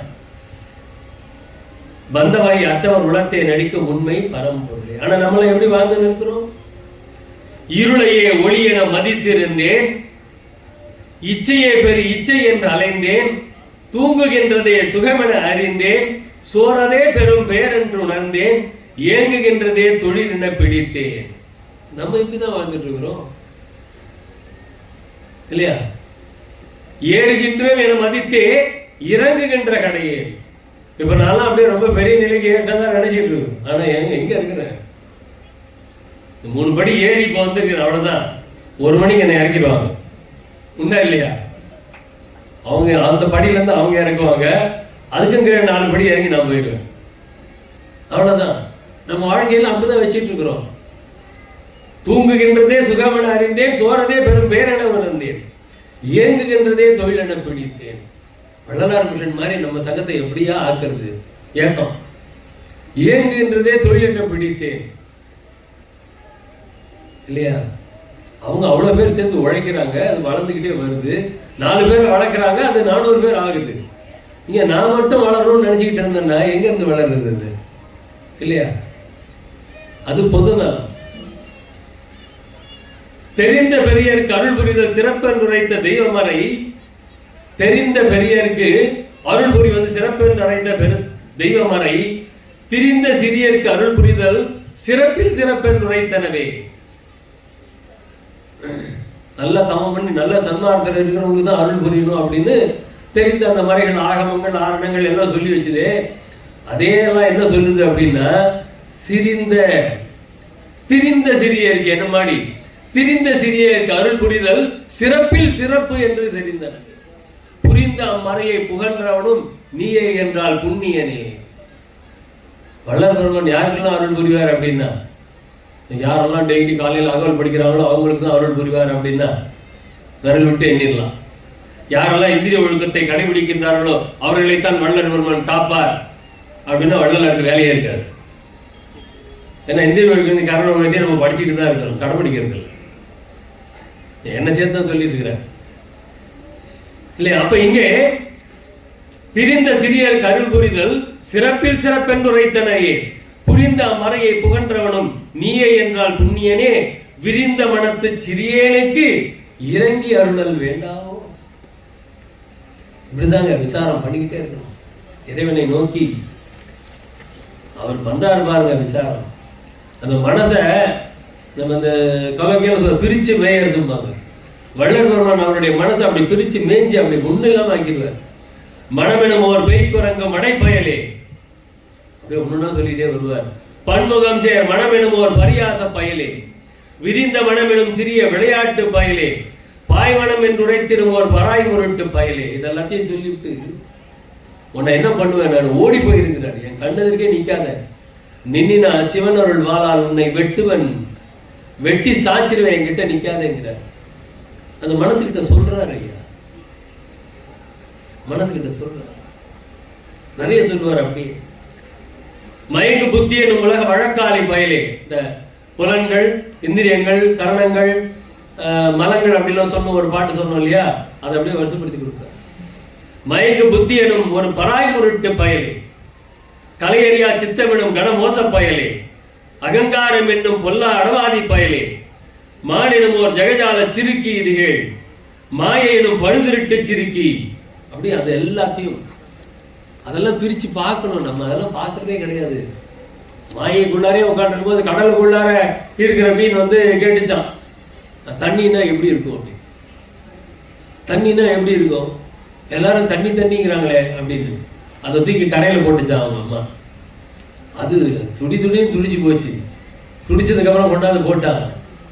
ஆனால் தண்ணினா என்னன்னு தெரிஞ்சுக்கிட்டேன்னு, தண்ணினா என்னன்னு தெரிஞ்சுக்கிட்டேன். அந்த மாதிரி அப்படி தூக்கி வெளியே போட்டால் தான் நமக்கெல்லாம் தெளிவு வரும், இல்லாட்டி அது வரைக்கும் வராது இல்லையா? மாமாயி என்னும் பெரிய வஞ்சகி, கண்மம் எனும் பெருஞ்சிலுக்கு கடுங்கலக பயலே, எத்துணையும் காட்டாத ஆணவம் என்றிடுமோர் பெருமாயி என்னும் ஒரு பெண் பிள்ளை நீதான், பேசு திரோதாயி என்னும் பெண்மடவாய், தூக்கம் எனும் கடைப்பயலே, சோம்பேறி பயமெனும் ஓர் கொடும்பாவி பயலே, கோபமெனும் புலைப்பயலே, காம வலைப்பயலே, கொடுமோக கடைப்பயலே, குறும்பு மதப்பயலே, தாம உலோப பயலே, குறும்பு மதப்பயலே, தாப லோப பயலே, மார்ச்சரிய பயலே, பசி எனும் ஓர் பெரும்பாவி பயலே. அதுக்கு மட்டும் கொஞ்சம் அடமொழி ஜாஸ்தியா இருக்கும். பசி எனும் ஓர் பெரும்பாவி பயலே. கொஞ்ச நேரம் ஆச்சு, ஒரு 2 மணி வரைக்கும் நான் முடிக்கலன்னு வச்சுக்கோங்க, நான் எதிர்க்க சேர்ந்து கிட்ட தான் பேசிட்டு இருக்கணும். எல்லாருக்கும் பசி வந்துடும். பசி வந்தால் 10 பறந்து போகும். ஆனா வள்ளல் எத்தனை பறந்து போகும் சொல்றாரு தெரியுமா? 35 பறந்து போகிறார். ஏன்னா நம்ம உள்ளார 35 தத்துவங்கள் அந்த ஆகாரத்தை நம்பி இருக்கு. அந்த பசி வந்துன்னா 35 குறைஞ்சு போயிடும். பசி எனுமோர் பெரும்பாவி பயலே, துன்பெனுமோர் படுபாவி பயலே, ஆபத்தெனும் பொய் பயலே, பசி அவத்தை கடைப்பயலே, தடைப்பயலே, இடராம் வன்பயலே, மரணம் எனும் பெருந்திருட்டு மாபாவி பயலே. பசி எனுமோர் பெரும்பாவி பயலே, மரணம் எனும் பெருந்திருட்டு மாபாவி பயலே. அப்ப நம்ம இதெல்லாம் நம்மளுக்கு அப்படியே உட்கார்ந்துட்டு இருக்கிறோம். நம்ம அந்த மனசுகிட்ட கேட்கிறாரு வள்ளல் பெருமான். நம்ம என்னைக்காவது இப்ப இங்க வந்திருக்கிறோம் ஐயா, யாராவது மனசுகிட்ட பேசிட்டு வந்திருக்கிறோமா? நான் போறேன், அங்க இன்னைக்கு நிறைய நிகழ்வுகள் இருக்கு, கொஞ்சம் என் கூட வந்து என் கூடவே இரு அப்படின்னு யாராவது கூப்பிட்டு இருக்கிறோமா மனசை? இப்ப கூட நம்ம எல்லாரோட சிந்தனை இங்கதான் இருக்குதான்றது தெரியாது. கேரண்டி இருக்கா? சிந்தனை ஓடி போயிட்டு தானே வருது, அப்படியே போயிட்டு வரும். நான் கொஞ்சம் குரல் வசந்தோம்னா இங்க திரும்பி வரும் அந்த சிந்தனை. கரெக்டா இல்லையா? அப்ப நம்ம அதுகிட்ட பேசுறது கிடையாது. ஐயா சொல்றாரு, ஒக்க நெஞ்சமே ஒற்றியூர் படன்பக்க நாதனை பணிந்து வாழ்த்தினால் மிக்க காமத்தின் வெண்மை யாவையும் துக்கம் யாவையும் தூர ஓடுமே. மிக்க காமத்தின் வெண்மையால் வரும் துக்கம் யாவையும் தூர ஓடுமே. ஒற்றியூர் படம்பக்கநாதனை பார்க்க போகும்போது மனசுகிட்ட சொல்லிட்டு போறாரு, கூட்டிட்டு போறாரு மனசை. அங்க போனா ஆசையினால வரக்கூடிய விஷயங்கள் எல்லாம் ஓடி போயிட வந்து சேரு, என் கூட வந்து சேரு. மனசை முதல்ல கூப்பிடணும் ஐயா, வான்னு கூப்பிடணும். நம்ம பாட்டுக்கு நாம கிளம்பி வந்துருவோம். வீட்டில் ஒரு சண்டை, படலூருக்கு என்ன போக வேண்டி கிடக்குது, அந்த ஜோதியை உள்ள பார்க்க வேண்டியது தானே. எத்தனை பேர் குடும்பத்தில் இந்த பிரச்சனை இருக்குமோ தெரியல. அங்க வந்து புறத்துல காட்டுற ஜோதியை எதுக்கு நீங்க போறீங்க, அதை உள்ள தானே பார்க்கணும். எதுக்கு அந்த போய் அந்த 25 லட்சம் பேர்ல போய் முண்டி அடிச்சுக்கிட்டு அதை பார்த்துட்டு வரணும் என்ன அவசியம்? இதுல இப்ப 2 கிலோமீட்டர் முன்னாடி வேற நிறுத்திடுறோம், அங்கிருந்து இறங்கி நடந்து போகணும், இல்ல ஆட்டோவுக்கு ஒரு 200 ரூபாய் செலவு பண்ணணும். ரொம்ப தேவையா? உள்ள உட்காந்து வீட்டிலே உட்காந்து தியானம் பண்ணுங்க. உண்டா இல்லையா? உண்டு. நிறைய அதெல்லாம் போராடி தான் நிறைய பேர் வெளியே வராங்க. அப்ப அது மாதிரி வரக்கூடியதெல்லாம் அந்த மனசுக்கிட்ட பேசணும். அட அதையெல்லாம் தாண்டி இங்க வரமே இல்லையா? அதை தாண்டி வரும்போது நம்ம மனசு எப்படி இருக்கணும்? இங்க வந்துகிட்டே திரும்பி போனா என்ன தகராறு நடக்கும்னு யோசனை பண்ணி நீங்க உட்காந்துருந்தா எதுக்கு இங்க வரணும்? யோசனை பண்ணுங்க. இங்க வந்தாச்சு இல்ல, அதெல்லாம் அப்படியே செருப்பை கழட்டி வைக்கிற மாதிரி கழட்டி வைங்க. நிறைய பேர் சொல்லுவாங்க, ஆஃபீஸ்லலாம் நாங்கள் ட்ரைனிங் டிபார்ட்மெண்ட் வேலை பண்ணும்போது நான் கொடுக்குற ஒரே அட்வைஸ் இதுதான். காலையில் வீட்டில் செருப்பை போட்டிங்கல்ல, ஷூவை போட்டு வந்துட்டீங்கல்ல, அந்த வீட்டெல்லாம் அப்படியே விட்டுட்டு வாங்க. சாயந்தரம் போகும்போது ஆஃபீஸ் டென்ஷனெல்லாம் வீட்டில் கொண்டு போகாதீங்க. அந்த ஷூவை கழட்டி வைக்கும்போது ஆஃபீஸ் டென்ஷனெல்லாம் கழட்டி வச்சுட்டு வீட்டுக்குள்ளே போங்க. ஏமா நீங்கள் கொஞ்சம் நான் யாரையாவது திட்டேன் அப்படின்னா வீட்டில் அன்றைக்கி வளர்ந்தா முடிஞ்சிச்சு. வீட்டில் அவன் திட்டு வாங்கிட்டு இருந்தானா ஆஃபீஸில் வந்தானா முடிஞ்சிருச்சு. இங்கே இருக்கிறது அங்கே எடுத்துகிட்டு போகிறது, அங்கே இருக்கிறது இங்கே எடுத்துகிட்டு வர்றது, இதே பிரச்சனை தான் நம்மளுக்கு. எதை எங்கெங்கே வைக்கணுமோ அதாவது அங்கங்கே வச்சுட்டு வந்தோம்னா எங்கேயுமே சிரமம் இல்லாமல் நல்லா பயணிக்கலாம் இல்லையா? அது முதல்ல நம்ம தெரிஞ்சுக்கணும். ஆட்டுகின்ற நீ அறிந்திலை போலும் ஐவர் பக்கம் நான் ஆடுகின்றதனை. அந்த ஐவர் பக்கம் அந்த புலன்கள், இந்திரியங்கள், அது கூடவே தான் நம்ம ஆடிட்டு இருக்கிறோம் இல்லையா? அது என்ன நினைக்குதோ, அது என்ன பண்ணுதோ அதுதான் நம்ம பண்ணுறதுக்கு தயாராக இருக்கிறோம். ஆனால் இந்த மனசு எப்படி இருக்கணும்? 7 வகை பிறவிகளுள் எப்பிறவி எய்தினும் எய்துக, பிறப்பில் இனி நான் எய்தாமை எய்தினும் எய்திடுக, இருமையிலும் இன்மை எய்தினும் எய்துக, வருவகை துன்பமே வந்திடினும் வருக, மிகுவாழ்வு வந்திடினும் வருக, வறுமை வருகினும் வருக, மதிவரினும் வருக, அவமதி வரினும் வருக, இழிவகை துலகில் மற்ற எதுவரினும் வலக, அது அல்லது எது போகினும் போக. என்னதான் வேணுமா? எது வந்தாலும் வரட்டும், எது போனாலும் போட்டோம், மதி வந்தாலும் வரட்டும், அவமதி வந்தாலும் வரட்டும், பொருள் வந்தாலும் வரட்டும், பொருள் எல்லாம் எது வந்தாலும் கவலையே இல்லைன்னாரு. கடைசியில் ஒரு நடி தான் கொடுக்குறாரு, நின் இணையடிகள் மறவாத மனம் ஒன்று மாத்திரம் என கடைதல் வேண்டும் அரசு. அந்த இறை அடிகள், இறைவனுடைய அந்த பாதத்தை, பொற்பாதங்களை மறவாத மனம் ஒன்று மாத்திரம். மற்ற எது வந்தாலும் சரி, எது போனாலும் சரி, எதை பத்தியும் கவலை இல்லை, எதை பத்தியும் கவலை இல்லை. அது வரும், அது போகிய, அதெல்லாம் நிரந்தரம் கிடையாது. நிரந்தரம் எது? இறைவனுடைய அந்த பொற்பாதங்கள். நின் இணையடிகள் மறவாத மனம் ஒன்று மாத்திரம் என கடைதல் வேண்டும். ஒக்க நெஞ்சமே ஒற்றி ஒரு படம்பக்க நாதனை பணிந்து வாழ்த்தினால் மிக்க காமத்தின் வெம்மையால் வரும் துக்கம் யாவுமே தூர ஓடுமே. எல்லாம் தூரம்லாம் போயிடுச்சு துக்கம் எல்லாம். தூய நெஞ்சமே சுகம் பெற வேண்டில். தூய நெஞ்சமே மனசுக்கு தான் சொல்றாரு. தூய நெஞ்சமே சுகம் பெற வேண்டில் சொல்லலாம் அது சொல்லளவென்றால் காய மாயமாம் காஞ்செறிந்துலகம் கள்வர் ஐவரை கைவெடுத்து அதன் மேல். கள்வர் ஐவரை கைவிடுத்து அதன் மேல் பாய ஆணவ பகைகட முறுக்கி பகநீராயிலா பாங்கரின் நின்றே ஆய ஆனந்த கூத்துடை பாகாய கூத்துடை மாகாய ஜோதி கண்டு அமர்தல் அணி. இங்க வந்து அந்த ஜோதியை பார்க்கறோம் அப்படின்னா ஒன்றும் இல்லை, ஜோதி தரிசனத்தை பார்க்கணும்னு ஆசைப்படுறவங்கலாம் இப்போ 1 மணிக்கு ஜோதி தரிசனம் இப்போ நீங்கள் உங்களால் பார்க்க முடியாது அப்படிதான் நினைக்கிறீங்க. 1 மணி ஆயிடுச்சு, ஜோதி தரிசனம் எப்படி பார்க்கறது? இல்லை, ஒரு 3/4 மணி நேரம் காமிப்பாங்க. 1:30 மணிக்கு அப்படி போனீங்கன்னா இந்த 1 மணிலேருந்து 1:20 வரைக்கும் தான் அங்கே கூட்டம் நெரிசல். அது வரைக்கும் என்ன புடி ஒன்றை புடி, நான் பார்க்கணும் நீ பார்க்கணுங்கிறாங்க. 1:20க்கு மேலே ஒன்றுமே இல்லை, எல்லாம் அவன் கதை பேச ஆரம்பிச்சான்.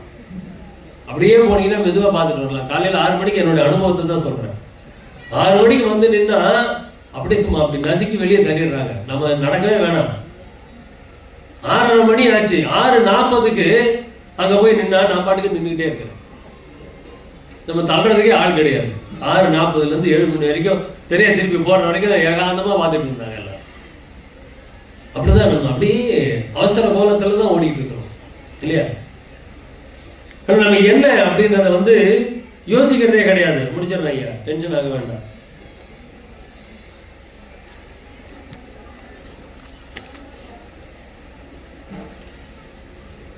வஞ்சத்தில் ஓடுகின்றாய் மீளாமல் உன் இச்சையின் வழியே ஆடுகின்றாய். எதுங்க? நம்ம மனசு. வஞ்சத்தில் ஓடுகின்றாய், மீளாமல் உன் இச்சையின் வழியே ஆடுகின்றாய். நீடுலகை சூழ்கின்றாய், வேறொன்றில் சுற்றுகின்றாய், மற்றொன்றில் வீழ்கின்றாய். மனசு எப்படிலாம் போகுதுன்றதை அப்படியே படம் பிடிச்சு காமிச்சிருப்பாரு. பண்டரியில் என்னை வலதழிக்க போகின்றாய். அது போறது மட்டும் இல்ல, நிறைய பாடல்கள் பாடுவாரு. நீ வீணா போ, எனக்கு அதை பத்தி கவலை இல்லை, என்ன உங்ககிட்ட இழுக்காதே பாரு. மனசுகிட்ட நீ வீணா போ, அதை பத்தி எனக்கு கவலை இல்லை, என்ன உங்ககிட்ட இழுக்காத அப்படிம்பார். இதுதான் விசாரம் இல்லையா? பொன்னாசை வைத்திழந்து வீணே வயிறெறிந்து மண்ணுலகில் எத்தனை பேர் நின்கண் எதிர் நின்றார். இது கூட நம்மளுக்கு அவ்வளவு புரியாது. வெச்சென்ற மண்ணாசை கொண்டனை நீ மண்ணாசை மன்னரெல்லாம் மண்ணால் அழிந்து மடிந்ததை நீ கண்டிலையே. மண்ணாசை பக்கத்துக்காரன் வெளிநாட்டில் இருக்கிறான் அப்படின்னா நம்ம வீடு கட்டும் போது என்ன பண்ணுவோமா, அப்படி ஒரு ஜான் தள்ளி போட்டுருது. இந்த வயல்வெளியில கிராமத்துலலாம் நீங்க பாத்தீங்கன்னா தெரியும், வரப்பு முதல்ல ஒரு 3 அடிக்கு இருக்கும். வரப்பு 3 அடி வரப்பு வச்சிருப்பாங்க. ஒரு 5 வருஷம் போய் பாருங்க, வரப்பு வந்து 1.5 அடி 2 அடிக்கு 1 அடிக்கு வந்துருது. இந்த பக்கம் 1 அடிக்காரன் உழும்போது கொஞ்சம் கொஞ்சம் அந்த வரப்பு சேர்த்து உழுதுருவான். இந்த பக்கம் இருக்கிறவன் உழும்போது வரப்பு சேர்த்து உழுதுருவான். வரப்பு கம்மியாயிடும். அதை யார் கேட்க போறா அப்படின்னு.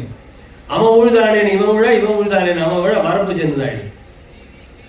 அது நான் விவசாயத்துலையும் இப்பதான் அந்த கண்கொள்ளா காட்சியெல்லாம் பார்த்துருக்கேன். மண்ணாசை, அந்த மண்ணாசை கொண்ட மன்னர் எல்லாம் மண்ணுக்குள்ள போறது நமக்கு தெரியது இல்லையே, இல்லையா?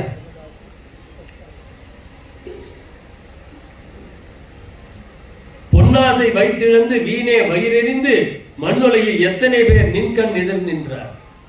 பொன்னாசை வீட்டுல எவ்வளவு சவரன் இருக்குதுங்கிறது அவ்வளவு ஒரு பெருமை.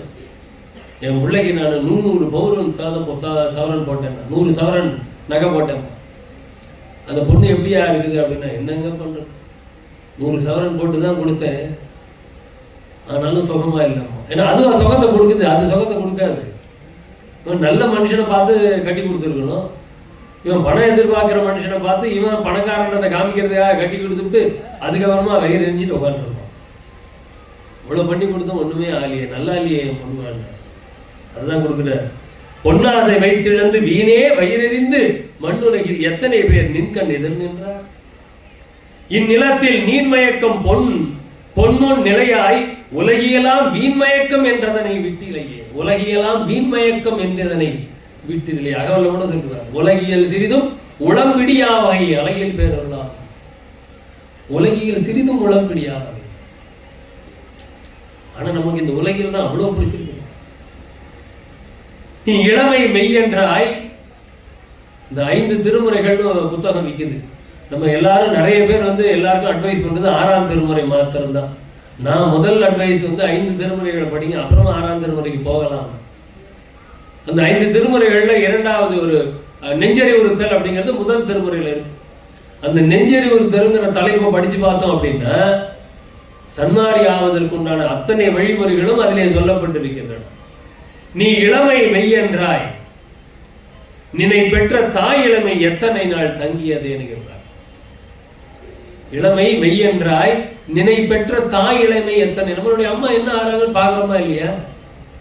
அவங்களும் ஒரு காலத்துல இளமையா தானே இருந்திருப்பாங்க இல்லையா? இப்ப நம்ம அம்மாவுக்கு 80 வயசு ஆகுது அப்படின்னா அவங்க இளமையாவா இருக்கிறாங்க இல்ல, ஆனா ஒரு காலத்துல அவங்க இளமையா தான் இருந்திருப்பாங்க. நீ இளமை மெய்யென்றாய், இளமைதான் அப்படின்னு என்ன ஆட்டம் ஆடுறோம். வாலிபத்துல என்ன ஆட்டம், ஆடாதீர் சற்றும் அசையாதீர் அப்படிம்ப. ஆனா ஆடிய ஆட்டம் என்ன அப்படிதான் ஆடி. ஆனா நீ தாய் இளமை எத்தனை நாள் தங்கியதோ அப்படின்னு சொல்லுவார். இப்படி பல பாடல்கள் அந்த நெஞ்சறிவுறுத்தல்ல வள்ளல் பெருமான் நமக்கு எடுத்து சொல்லியிருப்பார். இங்க இல்ல முடிச்சிடலாமா? இருக்கா? ஓகே, இன்னும் டைம் இருக்கா? சரி, என்னோட கடிகாரம் தப்பா இருக்கு நினைக்கிறேன். டைம் என்ன? 12 1 வரைக்கும் பேசலாமா? சரி, நான் டைம் ஆயிடுச்சுன்னு நினைச்சிட்டு. அப்ப இந்த விசாரம், ஆத்ம விசாரத்தை நாம் எப்படி செய்வது. வள்ளற்பெருமான் ரொம்ப அழகாக ஒரே நடையில் ஒரு விஷயம் சொல்லி இருக்கின்றாரு. அதை மட்டும் பார்த்துட்டோம்னா நிறைய விஷயம். இவ்வுலகினிடத்து ஆறறிவுள்ள உயர்வுடைத்தாகிய தேகத்தை பெற்றையால். நம்ம எல்லாருக்கும் 6 அறிவு தானே? இல்லைன்னு சொன்னா என்ன பண்றது? நம்ம எல்லாருக்கும் 6 அறிவுன்னே வச்சுக்கலாம். எனக்கு இல்லை 6 அறிவு. இவ்வுலகினத்து 6 அறிவுள்ள உயர்வுடைத்தாகிய தேகத்தை பெற்ற யான் இத்தேகத்திற்கு இடைக்கடை நேர்கின்ற மரணம், பிணி, மூப்பு, பயம், துன்பம் முதலிய அவத்தைகள் எல்லாவற்றையும் நிவர்த்தி செய்து இத்தேகத்தையே நித்திய தேகமாக்கி கொண்டு எக்காலத்தும் எவ்விடத்தும் எவ்விதத்தும் எத்துணையும் தடைபடாத பேரின்ப சித்தி பெருவாழ்வை பெற்று வாழ்தல் வேண்டும் என்பதே எனது சத்தியமான அதிதீவிர விருப்ப முயற்சியாக இருக்கின்றது. ஏதாவது புரிஞ்சுதா? இவ்வளவு வேகமா சொன்னா எப்படி புரியும் இல்லையா? இவ்வுலகினிடத்து 6 அறிவுள்ள உயர்வுடைத்தாகிய தேகத்தை பெற்ற யான். இந்த பிறவிகளிலே உயர்ந்த பிறவி எதுங்க? மனித பிறவி. அது நமக்கு எல்லாம் கிடைச்சிருச்சு, ரொம்ப சந்தோஷம். ஐயா, அப்படிப்பட்ட நான் இந்த தேகத்துக்கு அடிக்கடி வருது இல்லையா? என்ன வருது? மரணம், பிணி, மூப்பு, பயம், துன்பம். இந்த 5 அவஸ்தைகள் வருதுங்கிற. மரணம், பிணி, மூப்பு, பயம், துன்பம் வருதா இல்லையா? அப்படியே ரிவர்ஸ்ல எடுத்துக்கோங்க. துன்பம், பயம், மூப்பு, பிணி, மரணம். ஐயா வந்து முடிந்த முடியுமா முதல்ல சொல்றது வழக்கம் இருக்கு. அதனால மரணம் தானே நம்மளுக்கு முதல்ல வருது. அதனால மரணம் தான் வருது. அதனால மரணத்தை கொண்டு போய் வைக்கிறார் முதல்ல. ஏன்னா இதெல்லாம் தாண்டி வர்றது மரணம். மரணம், பிணி, மூப்பு, பயம், துன்பம். இந்த அவத்தைகள் எல்லாவற்றையும் நிவர்த்தி செய்து, அந்த அவத்தைகள் எல்லாம் காலி பண்ணிடணும். அதை காலி செய்து இத்தேகத்தையே நித்திய தேகமாக்கி. இந்த தேகம் நித்தியமா இருக்கணும் அப்படின்னா என்ன அர்த்தம்? ஏன் தேகம் நித்தியமா இருக்கணும்னா அழியாம இருக்கணும், மரணமில்லா பெருவாழ்வு. இந்த தேகம் அழியக்கூடாது. அப்ப இந்த தேகம் இருந்து கொண்டே இருக்க வேண்டும். வள்ளல் பெருமான் இப்ப எப்படி இருக்கிறாரு? நம்ம எல்லாரும் ஜோதியா போயிட்டாருமா. அப்ப இந்த வார்த்தைக்கு என்ன அர்த்தம்? இந்த தேகத்தையே நித்திய தேகமாக்கி கொண்டுன்னு வள்ளலார் பாடுறார், பேசுறார்.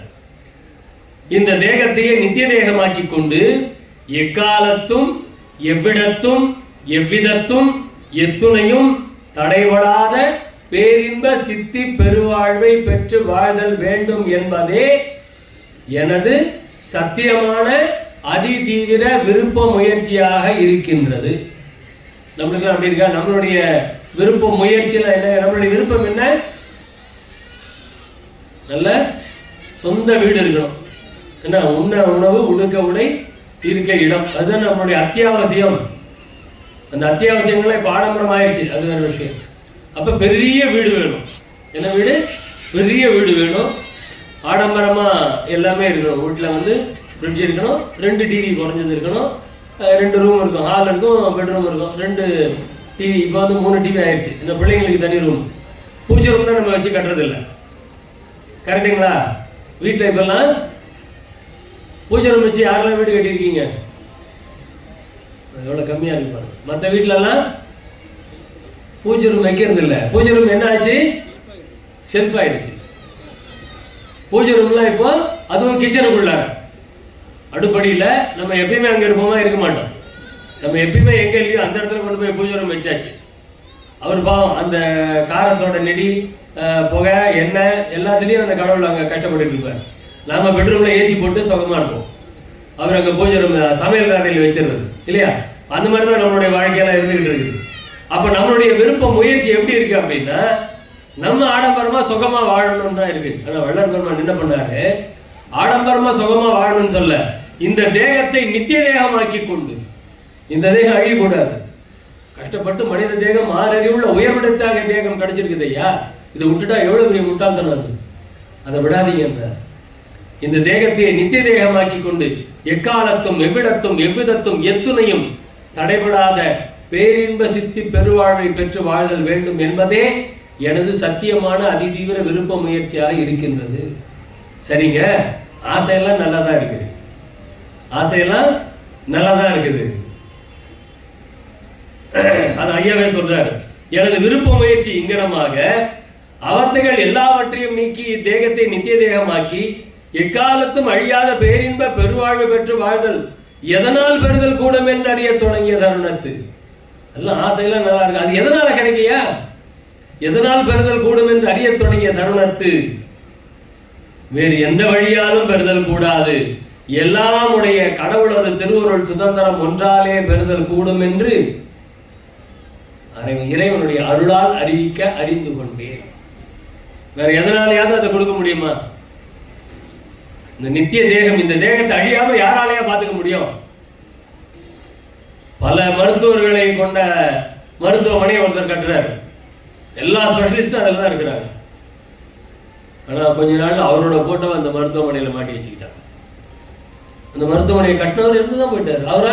அவரை யாராலையும் காப்பாற்ற முடியல. எல்லா ஸ்பெஷலிஸ்டும் அந்த மருத்துவமனையில் இருக்காங்க. எதை சொல்ல அதுக்கு ஆள் இருக்கிறாங்க. வேற நகத்துக்கெல்லாம் ஸ்பெஷலிஸ்ட் வந்துட்டாங்க. தெரியுங்களா உங்களுக்கு? இப்போ முந்திலாம் அவ்வளோ ஸ்பெஷலிஸ்ட்லாம் பார்த்ததில்லை. முட்டி வலிக்கு ஒரு ஸ்பெஷலிஸ்ட் இருப்பாங்க ஐயா. இப்போ அப்படிலாம் இல்லை. அத்லெட்டிக்ஸ் பண்ணுறாங்க இல்லையா, அவங்களுக்கு ஒரு ஸ்பெஷலிஸ்ட். அவங்களுக்கு முட்டி வலி வேற மாதிரி வருமானம் என்னன்னு தெரியல எனக்கு.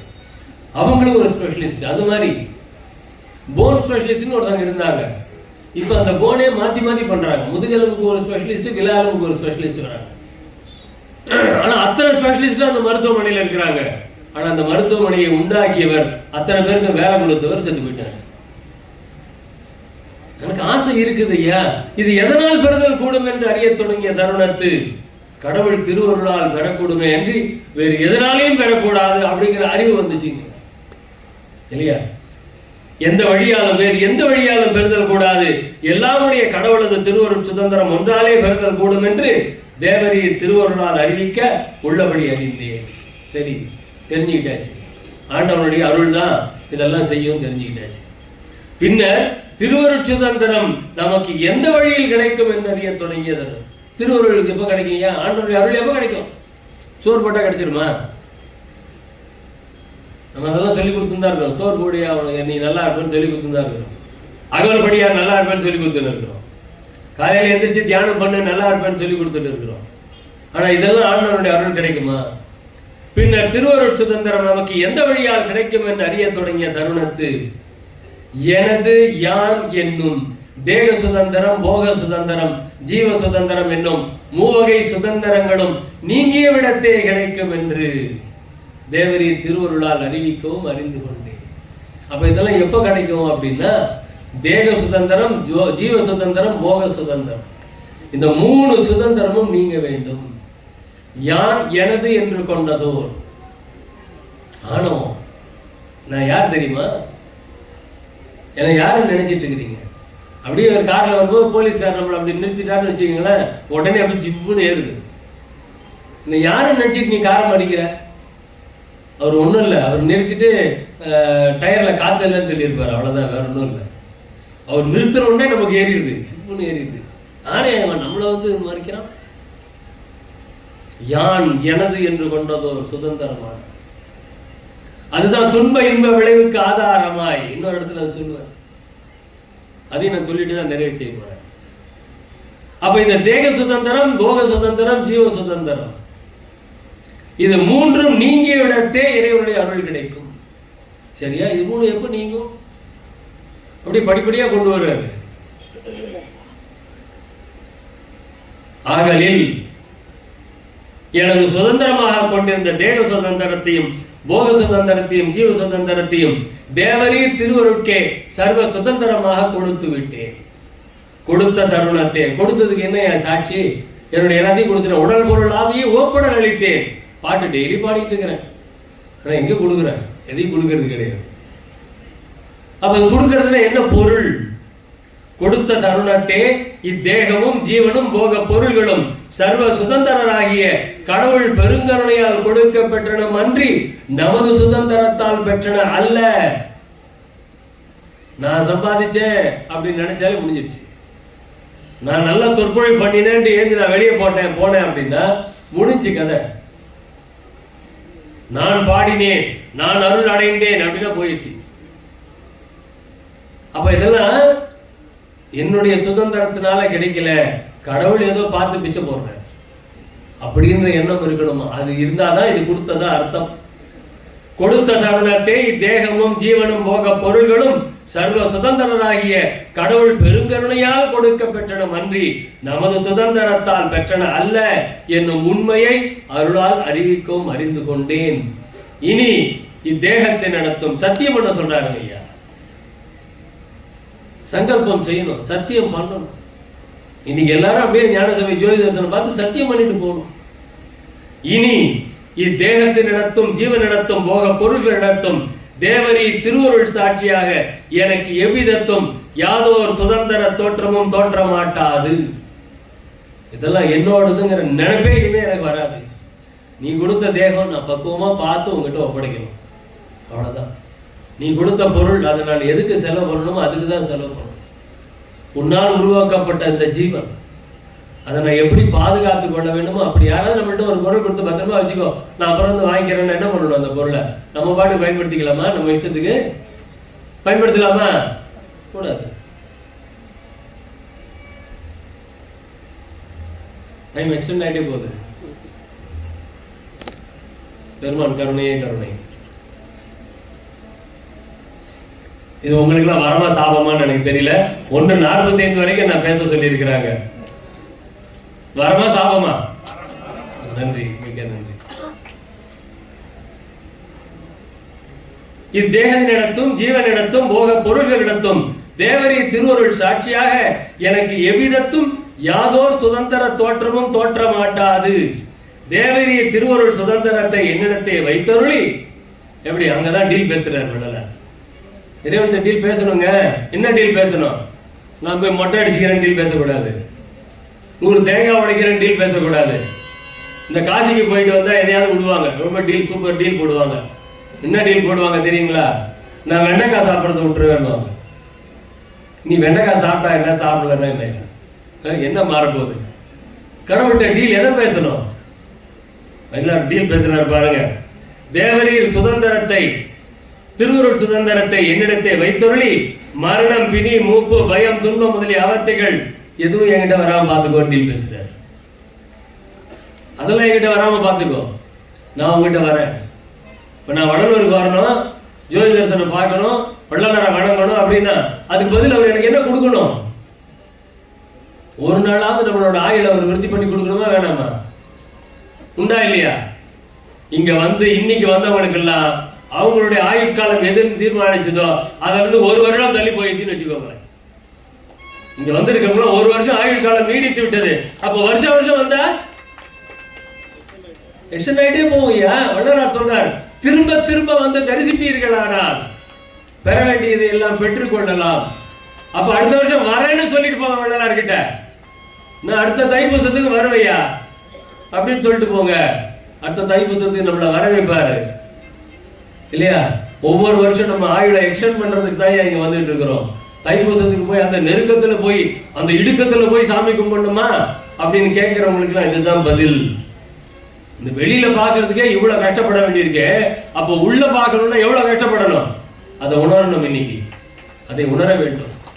சும்மா கிடைச்சிடாது இல்லையா? பஸ்ல வரணும்னா கூட டிக்கெட்டை காசு கொடுத்து வாங்கிதான் வந்து ஆகணும் இல்லையா? அந்த மாதிரி இங்க வருபவர்களுக்கெல்லாம் 1 வருடம் ஆயுள் எக்ஸ்டெண்ட் ஆயிருக்குதுங்கிறத ஞாபகம் வச்சுக்கோங்க.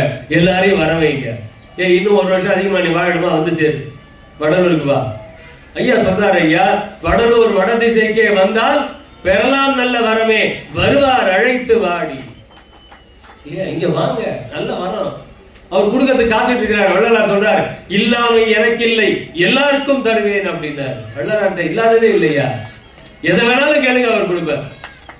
எதை வேணாலும் கேளுங்க அவர் கொடுப்பார் இல்லையா? அப்போ தேவரி திருவருள் சாட்சியாக, தேவரி திருவருள் சாட்சியாக எனக்கு எவ்விதத்தும் யாதோர் சுதந்திர தோற்றமும் தோற்ற மாட்டாது. தேவரி திருவருள் சுதந்திரத்தை என்னிடத்தை வைத்தருளி இது எல்லாத்தையும் தவிர்த்து இத்தேகத்தை நித்திய தேகமாக்கி எக்காலத்தும் அழியாத பேரின்ப சித்தி பெருவாழ்வில் என்னை வாழ்வித்தல் வேண்டும். இதுதாங்க நம்மளுடைய விண்ணப்பமா இருக்கணும். கார் வேணும், மங்களா வேணும், இதெல்லாம் கேட்காதீங்க ஐயா. அதெல்லாம் இது பின்னாடி தன்னால வந்துடும். வள்ளலாரே நீ வேணும்னு கேளுங்க. அருட்பெருஞ்சி ஆண்டவரே ஒரு நாள் என் கூட வாயா அப்படின்னு கூப்பிடுங்க ஐயா. ஆண்டவனை கூப்பிடுங்க நம்ம கூட இருக்க சொல்லி. அவன் பின்னாடி எல்லாரும் வந்துடுவாங்க. மன்னர் என் கூட இருக்கணும். இந்த கதை வந்து ஏற்கனவே நான் சொல்லிட்டேன், எனக்கே சொல்றதுக்கு போர் அடிக்குது. இருந்தாலும் சொல்றேன், ஒரு 3 பேர் மன்னர் கிட்ட வராங்க. மன்னர் வந்து உனக்கு என்ன வேணுமோ எல்லாத்தையும் கேள்வியா தரேன் அப்படின்னாரு. ஒருத்தன் வந்து கொஞ்சம் நிலப்பலன்கள் வேணும்னா, ஒருத்தன் பணம் பொண்ணு நகையெல்லாம் வேணும்னு வாங்கிட்டான். இன்னொருத்தன் நீ ஒரு 10 நாள் என் கூட வந்து இருக்கணும்ட்டான். மன்னரை பார்த்து நீ ஒரு 10 நாள் எங்க வீட்டில் வந்து இருக்கணும் அப்படின்ட்டான். எல்லாரும் என்ன சரியான முட்டாளா இருக்கிறான், மன்னரை போய் 10 நாள் வீட்டில் உட்கார வச்சு என்ன பண்ண போறாங்க அப்படின்னு எல்லாரும் அவனை கிண்டல் பண்ணிட்டு இருந்தாங்க. மன்னர் வந்து 10 நாள் உங்க கூட வந்து இருக்கணுமா, சரின்னுட்டாரு. மந்திரியை கூப்பிடுறாரு. அவன் எங்கேயா இருக்கிறான்? அவன் சென்னைக்கு அடுத்த ஐயப்பன் தாங்கல் ஒரு இடத்துல இருக்கிறான். அதுக்கு போறதுக்கு ரோடெல்லாம் இருக்கா? இல்லைங்க, அதெல்லாம் ஒன்றும் இல்லை, முதல்ல ரோடு போடுறா அப்படின்னு. அப்ப அந்த ஐயப்பன் தாங்கலுக்கு எல்லா வசதியும் ஒண்ணுன்னா வருது. ஏன்னா மன்னர் வந்து இருக்கணும் இல்லையா? 10 நாள் மன்னர் வந்து தங்க போறான்னா அங்க எப்படி இருக்கணும்? அவன் வீடு எப்படி இருக்குது? அது இன்னும் ஒரு ஓட்டு வீட்டில் தாங்க இருக்கிறான். அடப்பாவி, அந்த ஓட்டு வீட்டில் போய் மன்னர் எப்படியா தங்குறது? அமைச்சர் எடுறா அந்த வீட்டை கட்டு. 2.25 மணி நேரத்தில் ஒரு வீடு கட்டி ஒரு சாதனை வந்திருக்கு கின்னஸ் ரெக்கார்ட்ல. பார்த்துருக்கீங்களா? இப்போ 2.25 மணி நேரத்தில் ஒரு வீடு. இப்போ டெக்னாலஜி ரொம்ப வளர்ந்துருச்சு ஐயா, அது மாதிரி கட்டு அப்படின்னா ஒரு பெரிய பங்களா ஐயப்பன் தாங்கல்ல பாபுக்கு கட்டி கொடுத்துட்டாங்க. என்ன மன்னர் வர போற? அப்ப மன்னரை சுத்தி 10 நாள் அங்க இருக்கணும். ராஜாங்கத்தை யார் படம் நடத்துறது?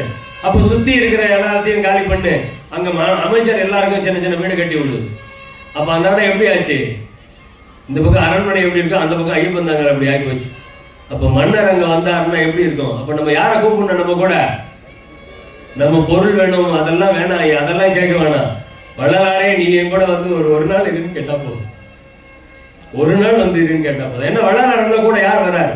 அருட்பெருஞ்சோதி சேர்ந்தார். 2 பேரும் தனித்தனியாவே இல்லையே, ஒன்னா தானே இருக்கிறாங்க. அப்ப நம்ம விண்ணப்பம் அப்படி இருக்கணும். பெருசா கேளுங்க ஐயா, சின்ன சின்னதா அழியக்கூடிய பொருள் எல்லாம் ஆண்டவன்ட்ட கேட்காதீங்க. அதெல்லாம் நம்ம சம்பாதிச்சு வாங்கிக்கலாம். நம்ம சம்பாதிச்சு வாங்க முடியாதது எது? மரணமில்லா பெருவாழ்வு. அதை கேளுங்க இறைவன் கிட்ட. நீ வாயா என் கூட, வள்ளலாரே உன்னை தேடி நான் தைப்பூசத்துக்கு இங்க வந்திருக்கிறேனே, நீ என் கூட ஒரு நாள் அப்படியே திரும்பி வீடு வரைக்கும் வா அப்படின்னு கூப்பிடுங்க. சுகமா வீட்டுக்கு கூப்பிட்டு போவார் இல்லையா? அந்த மாதிரி அப்ப இதையெல்லாம் இதுதான் வள்ளல் பெருமானுக்கு நமக்கு இதெல்லாம் நம்ம கேட்கிறோம் ரைட்டு. ஆனா ஐயா எப்படி எக்ஸ்டெண்ட் பண்றாரு பாருங்க அவருடைய விண்ணப்பத்தை. இத்தேகத்தை பெற்ற எல்லா ஜீவர்களுக்கும் எனக்கு அறிவித்த வண்ணமே அறிவித்து, எனக்கு அறிவித்த வண்ணமே அறிவித்து அவரவர்களையும் உரிமையுடையவர்களாக்கி வாழ்வித்தல் வேண்டும். அவங்களுக்கு எனக்கு என்னென்ன சொல்லிக் கொடுத்தியோ அதையெல்லாம் அவங்களுக்கும் சொல்லிக் கொடு, அவங்களுக்கும் கொடு அப்படின்ட்டா அப்படி கேட்கல வேண்டாம். இப்போ எனக்கு கிடைக்குது அப்படின்னா அவங்களுக்கெல்லாம் அதை கொடுன்னு சொல்லிட்டா அப்போ அது சரியா இருக்குமா? அதோட அருமை பெருமை யாருக்கும் தெரியாது. அதோட அருமை பெருமை யாருக்கும் தெரியாது. டிவியில் ஸ்க்ரீனில் இங்கே காமிச்சிட்டு இருக்கிறாங்க ஐயா ஜோதி தரிசனத்தை. நான் காலையில் அப்படியே வரும்போது அதை பார்த்துட்டு அதை பார்த்தா ஒரு உணர்வு கூட வரல எனக்கு. சத்தியமாக சொல்கிறேன், உண்மையை சொல்கிறேன். அந்த டிவி ஸ்க்ரீனில் அதை பார்க்கும்போது உணர்வே வரமாட்டேங்குது. இது அது படம் காட்சி பொருளாக அது டிவி ஸ்க்ரீனில் பார்க்குறதுக்கு. அது அப்படிலாம் பார்க்குறதுலாம் இல்லைங்க. அது அந்த கும்பலில் அந்த முண்டி அடிச்சுட்டு போய் அதை அப்படி நேரடியாக பார்க்கும்போது ஒரு உணர்வு வருது பாருங்க. அட இப்படி பார்க்கும்போது இப்படி உணர்வு வருதே, உள்ளே பார்த்தா அந்த உணர்வு எப்படி இருக்குன்னு தோணுச்சு எனக்கு இல்லையா? அது டிவி ஸ்க்ரீனில் போட்டு ஏப்பா இங்கேயா முண்டி அடிச்சுட்டு அதான் அழகாக காமிக்கிறோமே அதில் பாரு அப்படி. அதில் பார்க்குறது அப்போ வீட்லேயே உட்காந்து பார்க்கலாமே, லைவாக கொடுக்குறாங்களே, அப்போ வீட்லேயே உட்காந்து பார்க்க. அதில் என்ன உணர்வு வரும்? ஒரு உணர்வும் வராது ஐயா, ஒரு உணர்வும் வராது இல்லையா? அப்போ இந்த இப்படிப்பட்ட விஷயத்தெல்லாம் நம்ம அடையணும் அப்படின்னா அதுக்கு இன்னொரு விண்ணப்பம் கொடுக்கிறாரு வள்ளல் பெருமான். எம் இறையவரே, எம் இறையவரே. நம்மளை பற்றி அப்படியே நம்மளுடைய நான் யார் அப்படிங்கிறது தான் இந்த விளக்கம். எம் இறையவரே, இதுவரையந்தம் யானாக தேடியது ஒரு பொருள் ஒன்று என்பது இல்லை. ஆகவே நம்மளா தேடி ஏதாவது சம்பாதிக்க முடியுமா நம்மளால? எம் இறைவரே, இதுவரையந்தம் இதுவரைக்கும் யானாக தேடியது ஒரு பொருள் என்பது இல்லை. ஆகவே தேவரீர் பெருங்கருணையால் என்னை உய்யக்கொள்ள உபகரித்தருளிய உடல் பொருள் ஆவி என்னும் மூன்றையும் அறியாமையால் யான் எனது என்று கொண்டதோர் சுதந்திரமானது துன்ப இன்ப விளைவுக்கு ஆதாரமாய் இன்றைய வரையில் என்னை பற்றி இருந்ததொன்றை யான் பெரும் பொருளாக எண்ணி நின்றன. நம்முடைய துன்பத்துக்கு இன்பத்துக்கும் என்ன காரணம் அப்படிங்கிறார். யான் எனது என்று கொண்டதோர் சுதந்திரமானது. நம்முடைய துன்பத்துக்கும் அதான் காரணம், இன்பத்துக்கும் அதான் காரணம். யான் எனது. அந்த ஆணவமும் அகங்காரமும் இருக்கு பாருங்க, அதுதான் நம்மளை மேலேயே ஏற்றும் படுகொழிலையும் தள்ளும். கொஞ்சம் அதிகமாக இருந்தால் மண்ணு போட்டு மூடிடும், வேற ஒன்றும் இல்லை. அதை விட அதிகமாக இருந்ததுன்னா கொஞ்சம் சிமெண்டையும் கரைச்சி ஊற்றிடும், முடிஞ்சிருச்சு. சமாதி தான், நிமிந்து வெளியே வரவே முடியாது.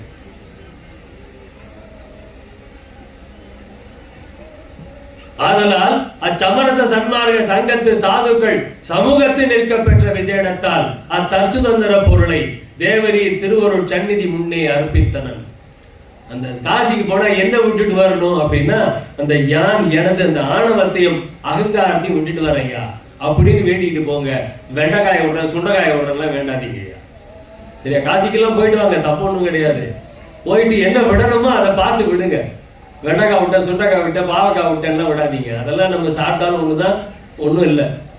ஆனா ஆணவத்தை விட்டேன், தூக்கத்தை விடுறேன், பயத்தை விடுறேன் அப்படின்னு இருக்கணும் இல்லையா? அதை விட்டுட்டு நம்ம இல்லையா, ஒருவேளை சாப்பாடை விட்டுட்டு வாங்க ஐயா. அங்க போய் 3 வேளை சாப்பிட்டுட்டு இருக்கிறவங்க காசிக்கு போங்க, ஒருவேளை சாப்பிட்டா விடுங்க. காசியை விட புனிதமான இடம் நம்ம இடம். இப்போ இங்க வந்திருக்கிறீங்களே, இன்னையில இருந்து ஒருவேளை சாப்பாடை விடுங்க ஐயா. 3 வேளை சாப்பிடாதீங்க, தயவு செஞ்சு 3 வேளை சாப்பிடாதீங்க. நம்ம நல்லா இருக்கணும், ரொம்ப வருஷம் வாழணும் அப்படின்னா இங்க வந்தா 1 வருஷம் ஆயுள் கூடிச்சா ஒருவேளை சாப்பாடை விடுங்க, இன்னொரு வருஷம் ஆயுள் கூடிடும். ஒருவேளை சாப்பாடை விட்டா இன்னொரு வருஷம் ஆயுள் கூடிடும். 2 வேளை சாப்பிடுங்க. மதியானம் சாப்பிடுங்க, ராத்திரி கொஞ்சமா சாப்பிடுங்க. ஆயுள் இன்னும் 1 வருஷம் கேரண்டி. கேரண்டி இதெல்லாம் மருத்துவர்லாம் நிறைய சொல்லிட்டு இருக்கிறாங்க, இன்னும் கேரண்டி. அப்ப இங்க போனதுனால 1 வருஷம் அதிகமா வாழ போறோம், ஒருவேளை சாப்பாடை விடுறதுனால இன்னும் 1 வருஷம் அதிகமா வாழ போறோம். அப்ப இங்க இருக்கிற அத்தனை பேருக்கு 2 வருஷம் ஆயுள் கூடிருச்சு. இப்படியே பேசிட்டே போனா நம்ம வருஷங்கள் ஆயுள் ரொம்ப அதிகமாயிட்டே தான் போகும். அவ்வளவு எனர்ஜெட்டிக்கா போவோம். இங்க இருந்து போகும்போது சோர்வோட வந்தவங்க எல்லாம் புத்துணர்ச்சியோட போவாங்க. நீங்க பார்க்கலாம், நம்மளே அனுபவிச்சு பார்க்கலாம். வரும்போது நடை தளர்ந்து என்ன வெயில், உச்சி வெயில் அப்படின்னு இப்படி உட்காந்து விசிறிட்டு இருந்தவங்களாம் இப்ப விசிறல, அமைதியா தான் உட்கார்ந்து இருக்கீங்க, பார்த்துட்டு தான் இருக்கிறேன் இல்லையா? அப்போ அதுக்கெல்லாம் காரணம் இதுதான். சன்மார சங்கத்து சாதுக்கள் காண அத்தச்சுதந்திர பொருளை தேவரீர் பெருங்கருணை சந்நிதி முன்னே அர்ப்பித்தனன். இனி கொடுத்தாச்சியா, உடல் பொருள் ஆவி எனது நான் எல்லாத்தையும் கொடுத்துட்டேன், என்ன பண்ணணும்? இனி தேவரீர் அதனை அருள்வசமாக்கி, அங்கதான் டீல், என்ன டீல் போடணும்? அதனை அருள்வசமாக்கி ஏழையாகி என்னையும், என்ன மட்டும் ஆகினா போதுமா? என்னை அடுத்த சுற்றம் என்னோடு பழகிய நட்பினர் ஆதியரையும் உய்ய கொண்டருளுக. அப்ப நம்மளுடைய விண்ணப்பங்கள் எப்படி இருக்க வேண்டும்? நம்ம எல்லாத்தையும் வள்ளலார்கிட்ட ஒப்படைக்கணும், இறைவன் ஒப்படைக்கணும். அது ஒப்படைச்சு என்ன பண்ணணும்? டீல் போடணும். நான் கொடுத்துட்டேன், உடல் பொருளாகிய ஓப்புடன் அளித்தேன். எதுக்கு? உன்னுடைய உடல் பொருளாகிய ஓந்தனைக்கே கொடுத்தாய்.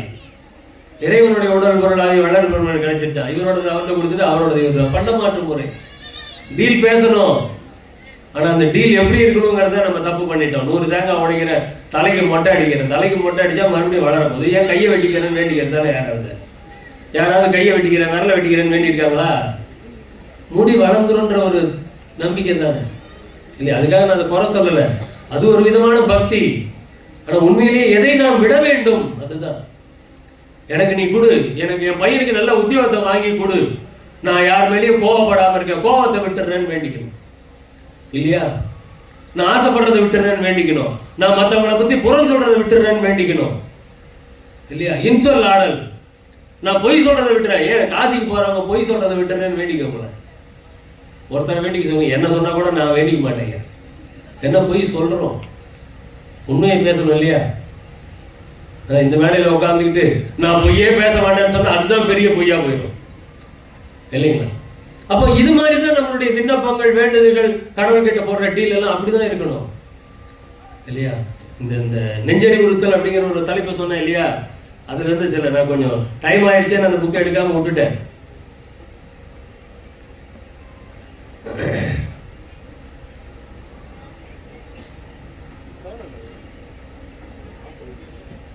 போகாத பாவக் கடற்கோர் படுகடலாம், பாழ்வெளி கோபக் கடலில் குளித்தனையே. ஐயா ஒன்னொன்னா நம்மளுக்கு எடுத்து கொடுத்துட்டே இருப்பாரு.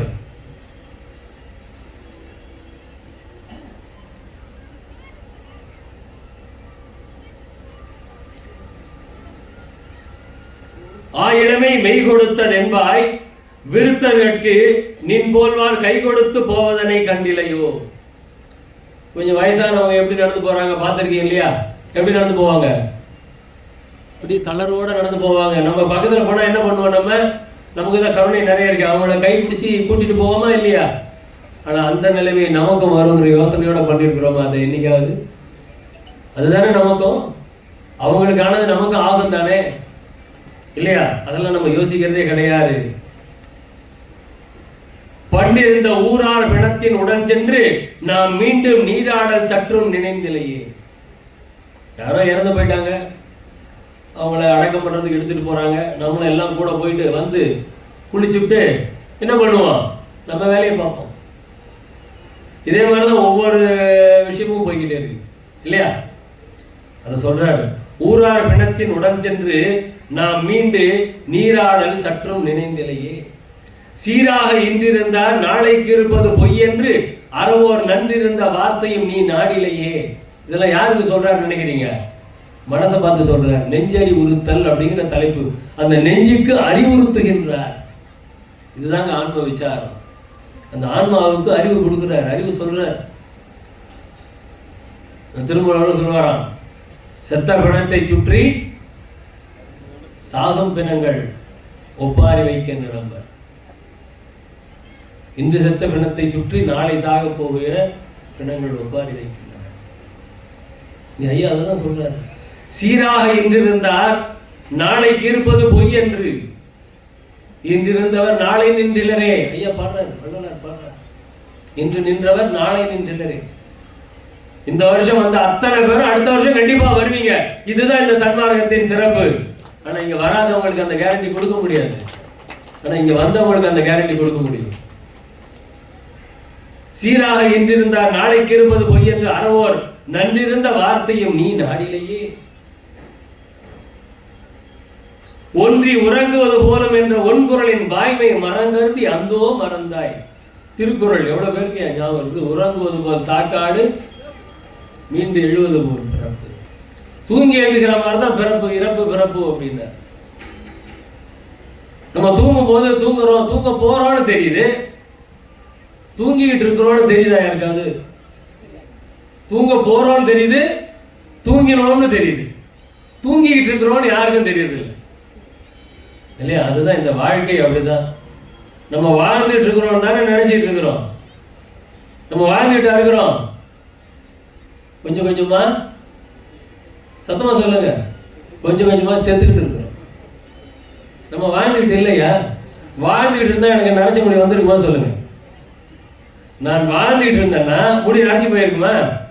அப்ப முடி நரைச்சிருச்சுன்னா என்ன அர்த்தம்? முதல் மணி அடிச்சாச்சுன்னு அர்த்தம். மரணம், பிணி, மூப்பு, பயம், துன்பம். துன்பம், பயம், அடுத்தது மூப்பு.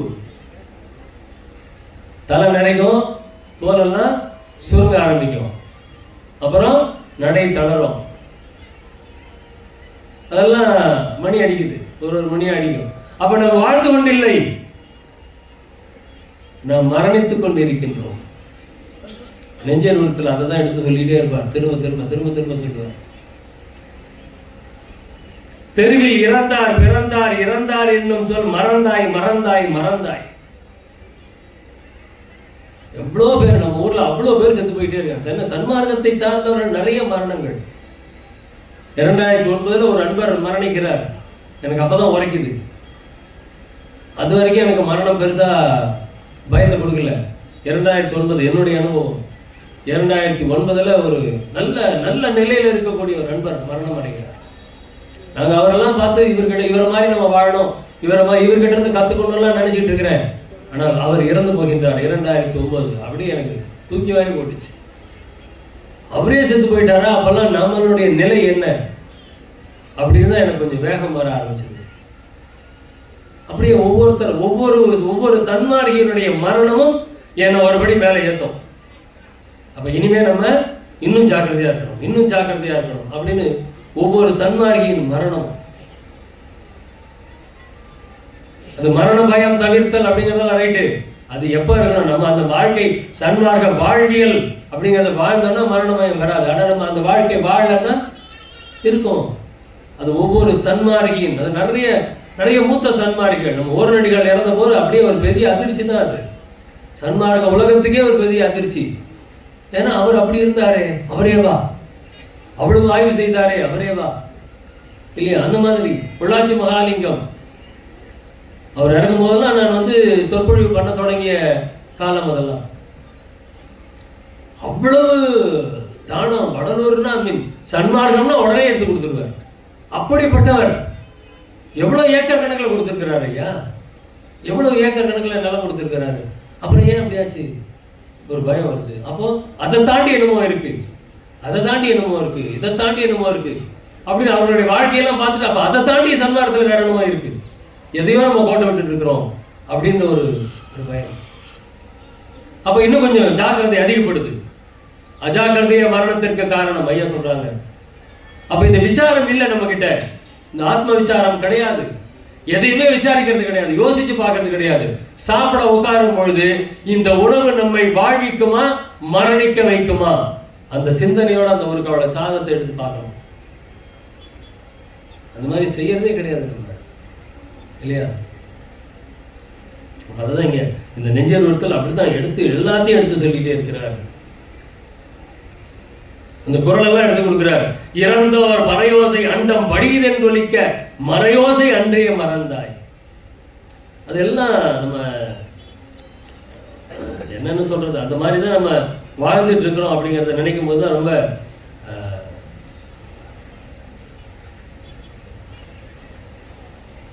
இச்சையிலார் இட்ட மலம், இச்சையிலார் இட்ட மலம் பட்ட இடமெல்லாம் பொன் என்றால் பொன்னாம் என்றால் இட்டம் அதை விட்டற்கு இசைந்திலையே. இச்சையிலார் விட்ட மலம் எல்லாம், பற்றற்றவர்களுடைய மலம் கூட அந்த இடத்துல எல்லாம் பொன்னா மாறும். அப்படி இருந்தா கூட அந்த பற்ற விடுறதுக்கு மனசு வரலையேங்கிற. இச்சையிலார் இட்ட மலம் பட்ட இடமெல்லாம் பொன்னாம் என்றால் இட்டம் அதை விட்டற்கு இசைந்திலையே.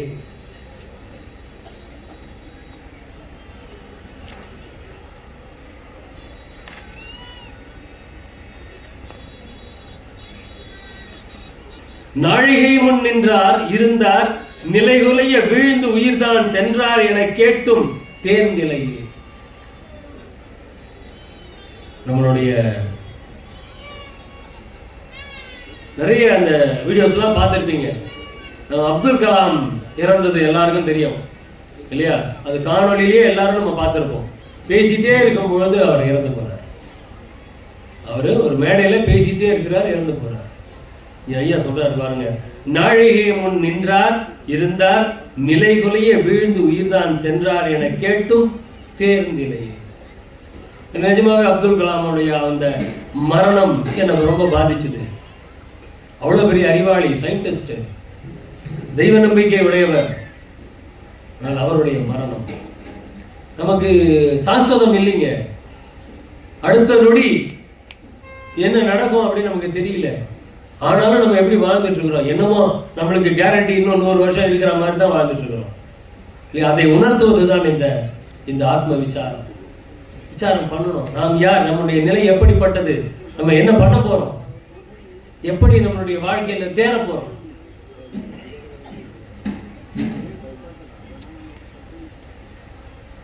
வீற்றுரு தேர் ஊர்ந்தார் தெருவில் உலா போந்தார் வானுலகம் சேர்ந்தார் என கேட்டும் தேர்நிலையே. எல்லாம் அப்படியே ஒன்னொன்னா சொல்லிட்டு இருப்பாங்க. ஆனா நாம என்னதான் பண்றோம் அப்படிங்கறத நம்ம யோசிக்கிறதே கிடையாது.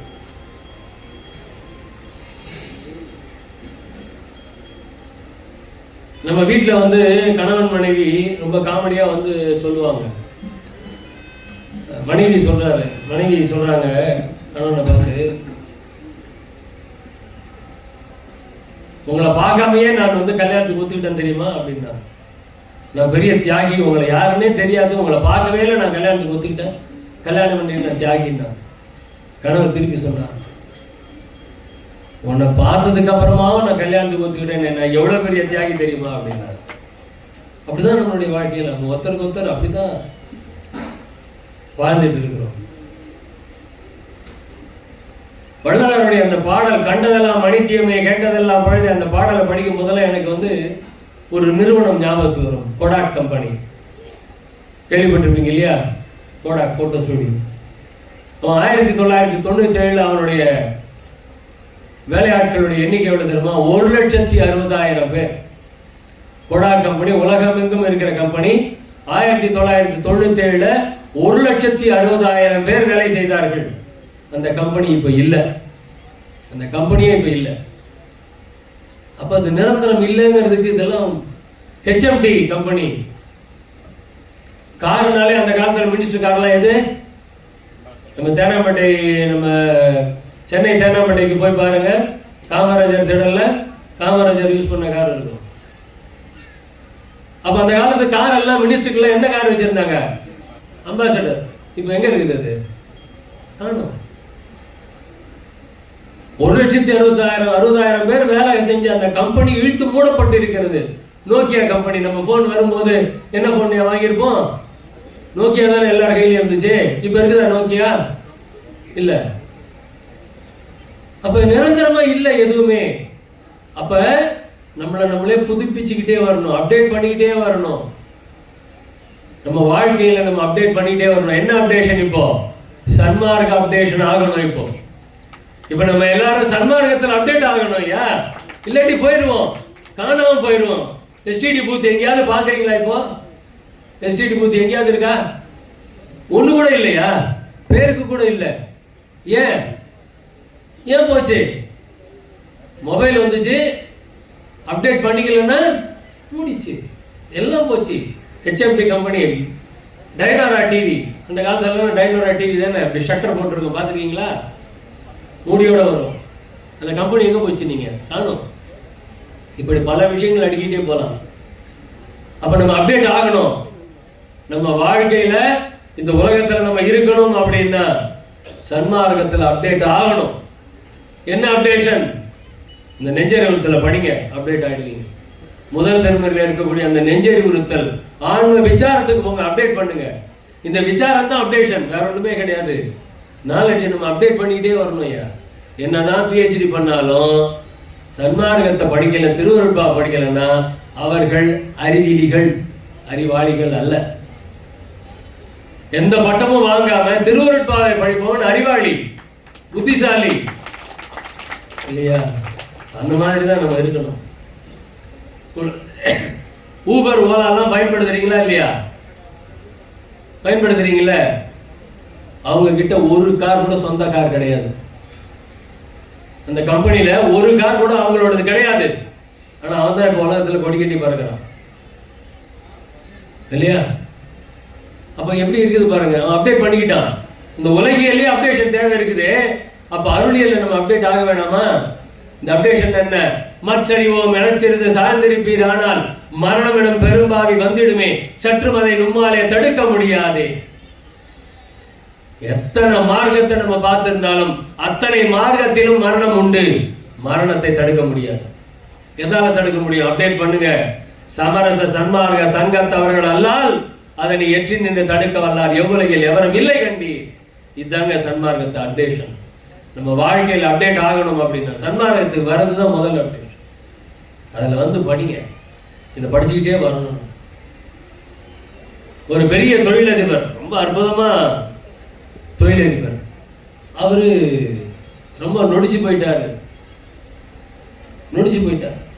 போதும், முடிஞ்சிருச்சரா வாழ்க்கை அப்படின்னு அப்படி சோகமா அப்படி நடந்து வந்து அப்படி ஒரு சோத்துல சாஞ்சிக்கிட்டு நிற்கிறார். எதிர்க்க ஒரு குப்பை தொட்டி அப்படியே நின்றுட்டே வேடிக்கை பார்த்துட்டு இருக்கிறார். வர்றவங்க போறவங்க எல்லாம், நீங்க எல்லாம் என்ன நல்லாவா இருக்க போறீங்க அப்படின்னு, இப்பெல்லாம் நல்லா தான் இருக்கும், அப்புறம் எல்லாம் போயிடும் அப்படின்னு என்னமோ யோசனை இருக்கு. அப்படி யோசனை பண்ணிட்டு அந்த குப்பை தொட்டியை பார்த்துட்டே இருக்கிறாரு. அந்த ஒரு ஆள் அப்படியே முதுகில் ஒரு பையை மாட்டிட்டு ஒரு ஆள் வராரு. அந்த குப்பை தொட்டிக்குள்ளார என்னத்தையும் கலர்னாரு. கொஞ்சம் பேப்பரு அட்டைங்கள்லாம் அடிச்சு எடுத்து அந்த பையில போட்டுக்கிட்டு போறாரு. கொஞ்ச நாள் கழிச்சு இன்னொருத்தர் வர்றாரு. அதே மாதிரி அந்த குப்பை தொட்டியில் இருக்கக்கூடிய பிளாஸ்டிக் பொருளெல்லாம் எடுத்து பின்னாடி பையில மாட்டிக்கிட்டு போறாரு. என்னடா? அதுக்கப்புறமா ஒருத்தர் வர்றாரு. அங்க இருக்கிற பாட்டில் எல்லாம் எடுத்து பையில போட்டுக்கிட்டு போறாரு. அப்புறம் ஒரு நாய் ஒன்று அப்படியே வருது. அங்க இருக்கிற இலையில இருக்கிற சாப்பாடெல்லாம் சாப்பிட்டுட்டு போகுது. பின்னாடி ஒரு மாடு வருது, அந்த இலையை சாப்பிட்டுட்டு போகுது. இவருக்கு அப்படியே பொறி தட்டுது. ஆனா குப்பை தொட்டி அது வீணா போனதுன்னு நினைச்சிட்டு இருக்கிறோம். அதுல இருந்து இவ்வளவு பேர் வாழ்க்கை வந்து அவங்களுக்கு உதவி பண்ணுதே அப்படின்னு ஒரு யோசனை வருது. ஒரு ஆள் பேப்பர் எடுத்து போட்டு அவர் பிழைக்கிறதுக்கு போறாரு. இன்னொருத்தர் பாட்டில் எல்லாம் பொறுக்கிட்டு அவர் பிழைக்கிறதுக்கு போறாரு. இன்னொருத்தர் வந்து அங்கே இருக்கிற பிளாஸ்டிக் பொருளை எடுத்து அவர் பிழைக்கிறதுக்கு போகிறாரு. ஒரு நாய் வந்து அங்கே இருக்கிற சாப்பாடை சாப்பிட்டு அது வாழறதுக்கு போகுது. ஒரு மாடு வந்து அந்த இலையை சாப்பிட்டு அது வாழறதுக்கு போகுது. ஒரு குப்பத்தொட்டியில இருந்தே இப்படிப்பட்ட ஒரு வாழ்க்கை இத்தனை பேரை காப்பாற்றுற அளவுக்கு அந்த குப்பத்தொட்டியே இருக்கின்றது என்றால் நாம என்னையா இப்படி ஆயிட்டோம், நொடிஞ்சு போயிட்டோமே அப்படின்னு அப்படியே ஒரு புத்துணர்ச்சியோட போய் மறுபடியும் அப்படி வாழ ஆரம்பிக்கிறார். அப்படிதாங்க இதுவரை இருந்தது போல் இனியும் பின்காலம் கழிக்காமல் அற்புதமான இந்த வடலூர் பெருவெளிக்கு வந்திருக்கின்றோம். இந்த ஒரு பெரு உணர்ச்சியோடு வள்ளல் பெருமானுடைய திருவருட்பாவை எடுத்து அப்படி படிக்க ஆரம்பிங்க. அதுல இது உயர்ந்தது இது தாழ்ந்தது அப்படிங்கிறது எதுவுமே பார்க்க கூடாது. நான் உரைக்கும் வார்த்தை எல்லாம் நாயகன் தன் வார்த்தை அப்படிங்கிறார் வள்ளல் பெருமான். இன்னொன்று சொல்றாரு, என் வார்த்தை என் வாய் வீண் வார்த்தை விளம்பாது, என்னுடைய வாய் வீண் வார்த்தை விளம்பாதுன்னு சொல்றாரு. இன்னொரு நம்பிக்கை நமக்கு கொடுக்கிறாரு, ஒருவனால் அனந்தம் பேர்களுக்கு நன்மை உண்டாம், நம்பியிருங்கள், என்னால் உங்களுக்கு நன்மை கிடைப்பது சத்தியம் என்று சத்தியம் செய்து கொடுத்திருக்கின்றார். அதனால இங்க வந்திருக்கிற நாம் எல்லோரும் இந்த வெண்டைக்காவட்டை சுண்டைக்காவட்டைங்கிறதெல்லாம் விட்டுட்டு கோபத்தை விட்டு விட்டேன், புறங்கூறுதலை விட்டு விட்டேன் அப்படிங்கிற மாதிரி ஒரு நல்ல பழக்கங்களுக்கு நாம் வருவோம் என்று கூறி அற்புதமான வாய்ப்பை எனக்கு கொடுத்து அதற்கு எக்ஸ்டென்ஷனும் கொடுத்திருக்கிறதுக்கு நன்றி பாராட்டி அமைதியாக இருந்து கேட்ட உங்களுக்கும் நன்றி பாராட்டி விடைபெறுகிறேன். நன்றி, வணக்கம்.